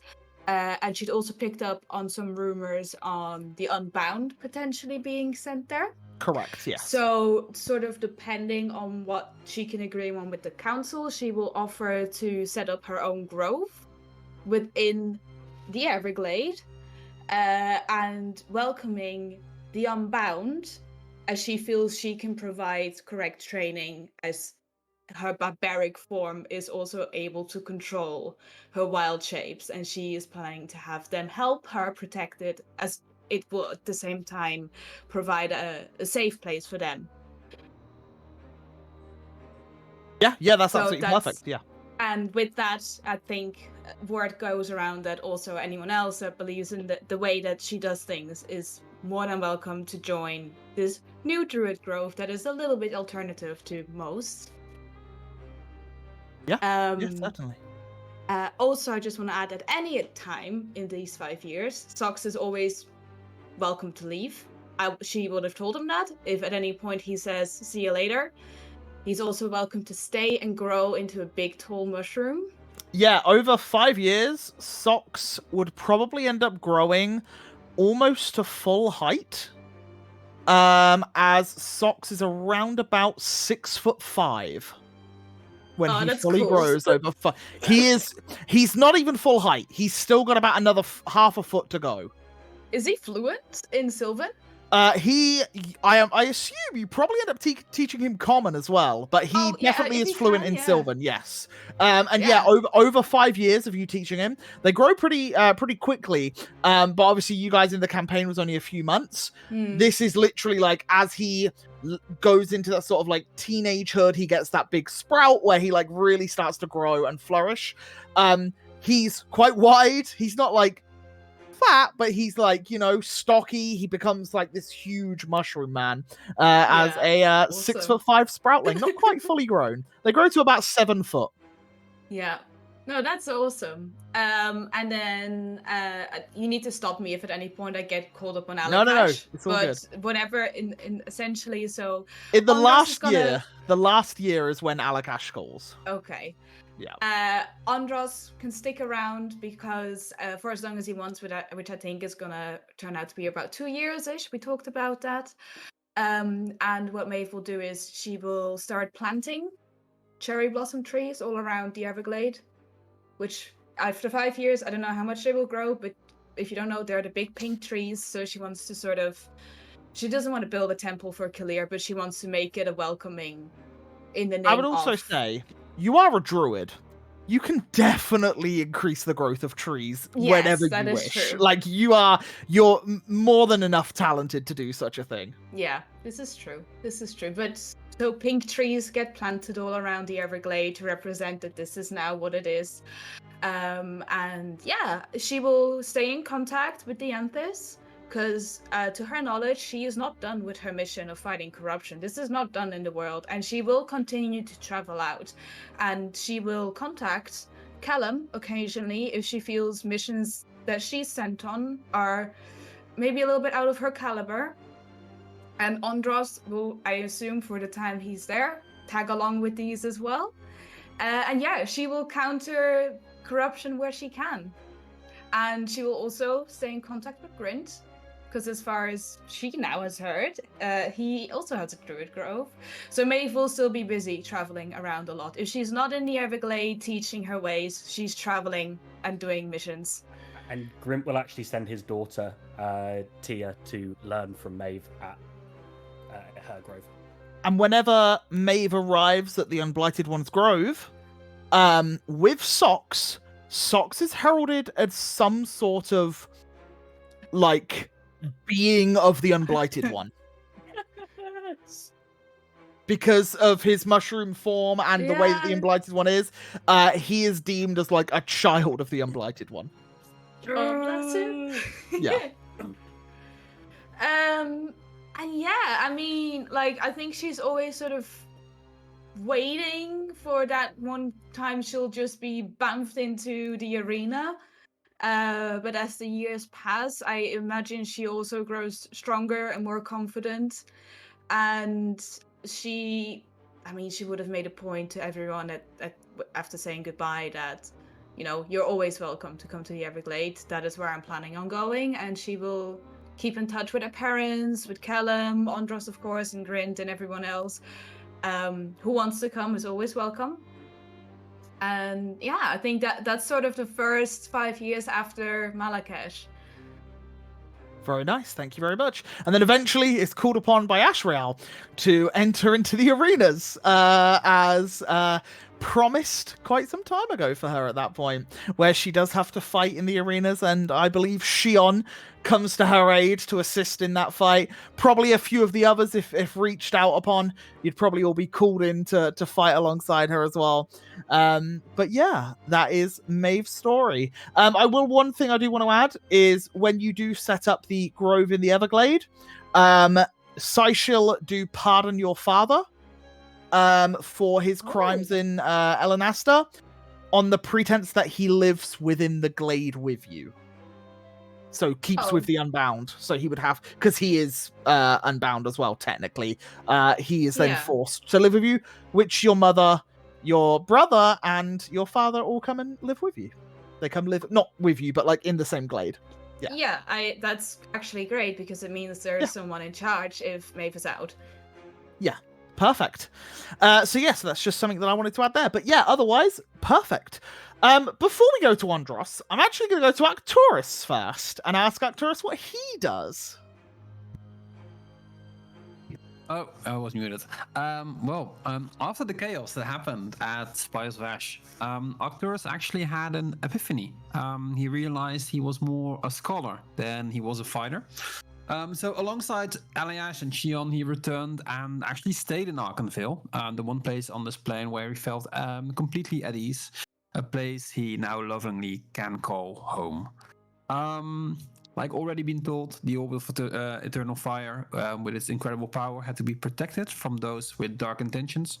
After much debate, they decided to stash it safely within the heavily guarded vaults of the Trispire, away from prying eyes. Arcturus decided to stay with Eliash after catching feelings for her during the long quest the Iron Vortex was sent upon. Ever since he met her at Kingsley Taft's ball in Sardonis, he felt there was something special about her, and it filled his heart with joy every time they had a chance to spend time together, and therefore he stayed. After giving her the Dew of Life just before the battle at the Spires, they worked hard to find a cure for her illness, and with the help of the alchemist at the Trispire, they managed to find one, which resulted in Arcturus and Elias being able to spend a lot more time together. Arcturus, with his expertise in temporal manipulation, became an honorary scholar and teacher at the Trispire, and together with Elias, he focused on bringing Veritas further into the future by creating a new transportation system. They successfully crafted a network of portals, eliminating the need for cumbersome teleportation circles and rituals. Though it required a bit of fine-tuning, the system promised to make travel much more efficient and less time-consuming. With the new teleportation network, Arcturus could easily visit his friends, the Iron Vortex, even though they had disbanded. He cherished the bond they shared before.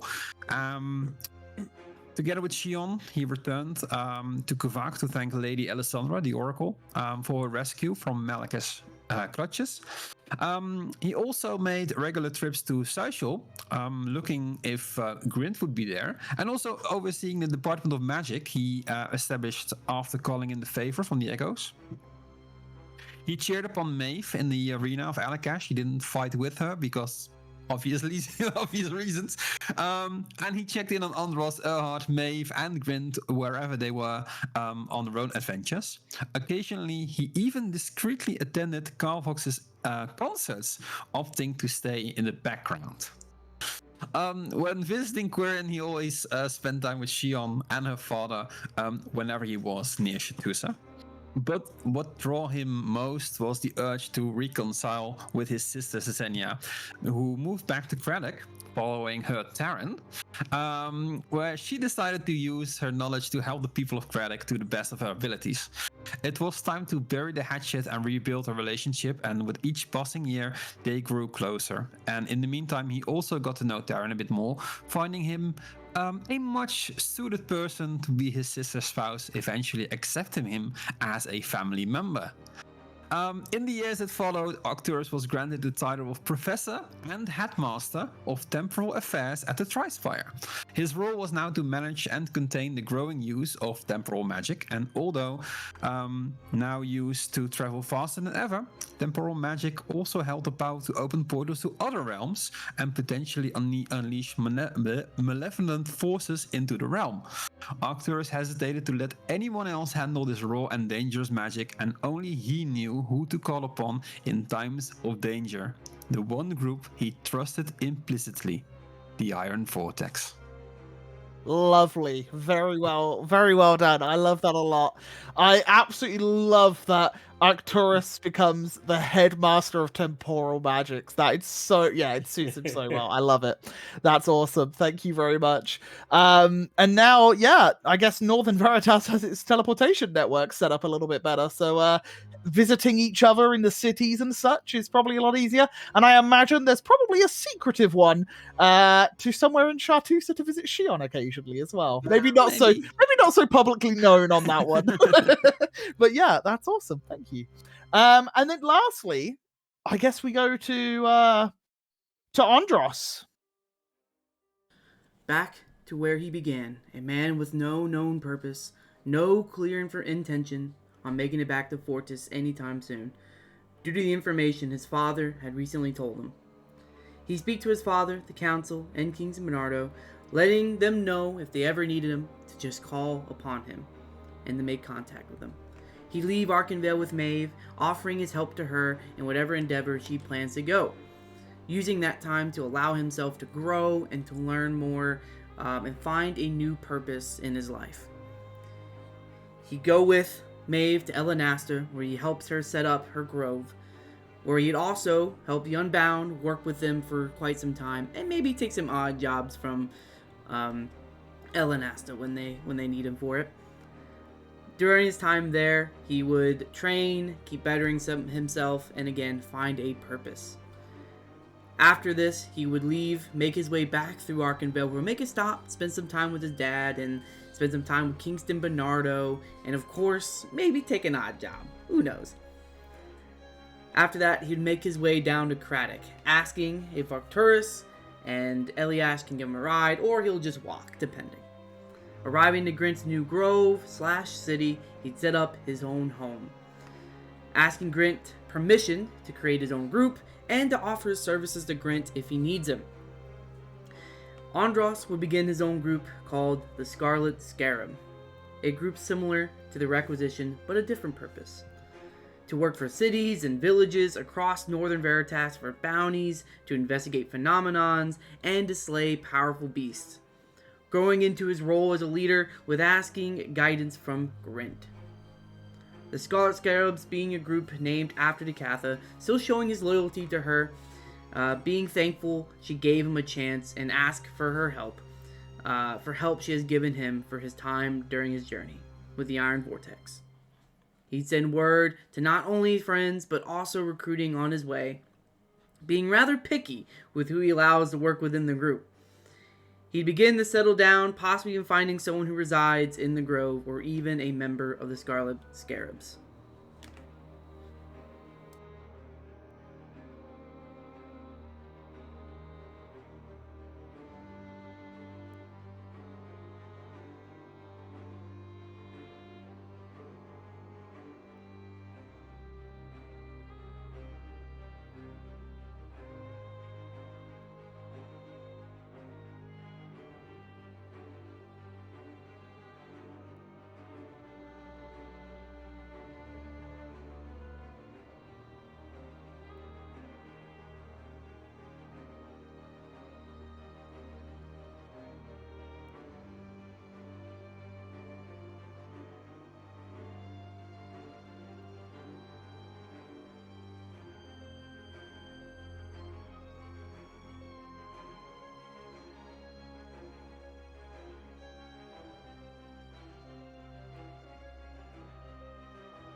Anyone in particular that he decides to try and court, or?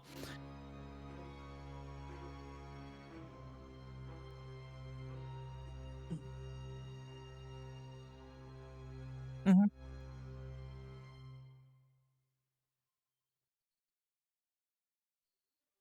Someone not yet discovered then. Someone, yeah. Fair enough. Yeah. Okay, cool. Awesome. Well, thank you very much for that. One question I do have to ask. Did we recover your father's arm? Did we already do that? Or, because remember, he had his arm cut off, didn't he? I don't think we did it. Is that I something? still have it on my sheet. Yeah, is that something that you would have potentially happened during? No. Okay. And is I was going to say, yeah, then does your father then come with you too, Craddock, and help build? Yeah. Yeah, perfect. Okay. Yeah, he's he joins you in that fray. And then I guess we'll just go through a little list of a couple of NPCs of note and what they do. So, firstly, the Anchor and Coilash are gifted a brand new ship, which they managed to rally a crew together, many of which who joined you in the fray against the Sea Serpent, and they decide that the laws of Craddock and the general rule of thumb was a little bit boring for them, let's say, as the Anchor decides to sail into the Black Seas, where it is a lawless land, because he's heard of rumors of treasure, gold, and stories ahead, as they venture out into the Black Seas there.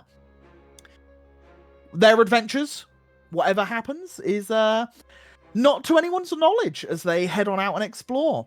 We also have Faddington Blair, who becomes an extremely successful author of many books. His favorite one is There and Back Again, which is the tales of when he first bumped into and assisted the Iron Vortex in their early days, helping them fight the Knoll invasion of Ashendale. He then continues to go on about through his whole life of how he assisted in the Battle of Arkenvale against the Dragonborn warriors, how he and the Iron Vortex fought alongside one another defending the folks. You also then hear of various tales of exploration where he was saving different people around Veritas. And then finally, where the chapter and the book concludes, is when he assisted in slaying Malakesh the Reborn. And if it was not for his magical prowess of healing the Iron Vortex, the story may have never been written. He becomes extremely famous as a story writer, and over the next few years does many book signings in many of the major cities, all of which many of the questions are directed at the Iron Vortex, but he takes it in his stride as he says that he knows them all on a personal level.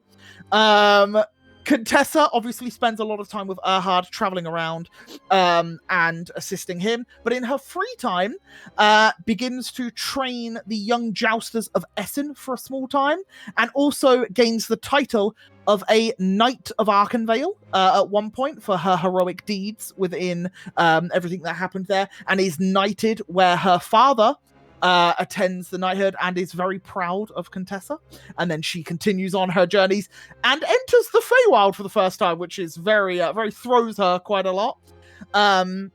We also have Yusuf Featherstone, who finally decides to leave the family business in the hands of his nephew Felix. He and his family move to Sardonis, where he takes a role of leadership and actually ends up being the Lord of Sardonis, as he manages to take a title there, being of that caliber of warrior and having that renowned title where the councillors of Arkenvale deem him worthy to be the new Lord of Sardonis. The Requisition make a deal with the Arkenvale and go clean. No longer stealing goods, but aiding the city as hired spies and informants for the city.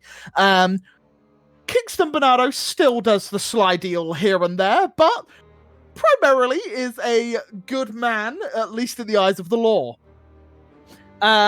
Kellum is awarded the highest honor of the Blade Singers and becomes captain and moves his mother into the city so that he can see her more often, and spends time visiting the Everglade whenever he can in his free time to spend some time with his childhood friend Maeve. Sognar and Arcadius, we know, follow Erhard around, but while they spend some time in Seychelles while he is doing his research, they actually end up joining the Mages Guild of Seychelles and actually make a bit of a name for themselves for their magics and continue to assist into the Feywild with Erhard. The Gobbler's Caff and Shoe Shop begins to really pick up in Syshil, and they actually make a breakthrough with the Elenastan fashionable shoes. They are actually known throughout the whole of Elenasta as the most desirable place for a shoe shop, which is Grint's family members. King Aquaton, as I said before, abdicates the throne, leaving the public to decide who should rule next between the twins, and Amelia Aquaton wins by a landslide due to wanting to tear down the old ways and inviting magic to the region, although it is a little bit hesitant to start with. Ivan Twiller is arrested at the Spires of Ash, where he was found cowering beneath a trebuchet by his father. He is sentenced to many years in prison and is still in prison to this day. Taran Laruna took a heavy injury during the Ashen battle after falling off of his rock mid-air and come clattering to the ground. His rock did unfortunately perish in the battle, but he did survive the antics. He hasn't been able to walk in the last 5 years. However, Sesenia has devised and managed to craft him a mobile chair with the knowledge of the places where she's been previously, and has basically designed the wheelchair in this world, I guess. As she and Arcturus, I assume at some point, probably had some design plans and come together to make something more accessible for him. But he is on the road to recovery and has very limited movement at this point in the 5 years. Maeve's parents help out in Arkenvale for a while and are given a small home as thanks to Maeve being one of the wardens there, but in the end decide to move into the Everglade Grove with their daughter as they are pardoned for her father's crimes. Socks grows 6'5" tall and becomes a bit of a brute. He becomes quite strong and doesn't throw his weight around in a angry fashion, but if there is a bit of a scuffle or something, he's the first to get stuck in and help out people that needs to be, and takes up a little bit of warrior training as he does try to learn to fight so he can defend his home and Maeve. The Unbound are given a portion of land in the Elenastan forests, with the task of preserving the life of it and maintaining a clean lifestyle, reporting all kills and those that went feral, but also mingle into the Everglades Grove as well, where Maeve and them managed to find a way to control their bestial forms a lot better. Decatha ascends to lesser godhood thanks to the powers of Malakesh, the ancient red dragon, the shrine in Elenasta, and the entirety of Alakash now believing that Decatha is some divine being. So now has a worship and following, and statues are erected in Alakash in her name. So she actually ascends godhood thanks to Andros's powers. And then finally, there's 2 more. The silvery strings make their rounds around the region, occasionally bumping into our fair heroes, putting on performances for them, and just become very famous over the next 5 years, becoming very sought after at noble balls and such. And then finally, Galoin. Galoin, being a warden, is given a large sum of coin where he decides to buy a ranch. His own ranch to train horses and to groom them and look after them. And he sets up in the outskirts of Sardonis so that he is under the rule of Lord Yusuf Featherstone. And he provides many of the horses for him. He settles down. He has a family. And he also himself decides to write a book. And that book describes the tales of Veritas. And it describes all of the things that the Iron Vortex get up to. Every single chapter of the book is named after individual members of the Iron Vortex and their deeds. He has his own section within the book and all the friends and comrades that they met along the way. And although it's not massively popular, it's found in nearly every library you can find across Veritas, and he's always willing to sign if you come by his ranch. But he lives a happy lifestyle. He has children. He has a wife, and he has a happy ever after. So as he's telling his children the stories of the Iron Vortex, as he reads the book to them all and tells them everything, that is the end of this story of the Iron Vortex and the Tales of Veritas. So I just want to say a massive thank you to everyone that has watched from the beginning till now. Those that jumped in halfway through or at any point, thank you so much. It's been a crazy 2 and a bit years. We are finally wrapping this up. This is the epilogue. That is the campaign said and done. And I guess that's the end of Natural Havoc for now, right? However, I just want to say, when one book closes, another book opens. Coming in December of 2023 to this very YouTube channel, a mini campaign where the fantastic but probably at this point tired Onion Soup doesn't have to write a campaign for once, because he's a player, just like the rest of the wonderful people here, in A Tale of Tears. And I've forgotten the other part of the name. That's so annoying. I had it all prepped and opened earlier. Ruined it. It's a tale. The Tear of Craventia. Yeah. No, it's a it had a different name. It was a Tale of Tears. Oh, screw it. Anyway, a Feywild Fable. That was going so well. Oh no, it was Of Tears and Tales. That was it, because I nicked it from Of Mice and Men. Of Tears and Tales, a Feywild Fable. Pop that up. Keep an eye out for the trailer. It will be coming out before the first episode. I guess we'll see you in December. See you in December. Bye. Bye.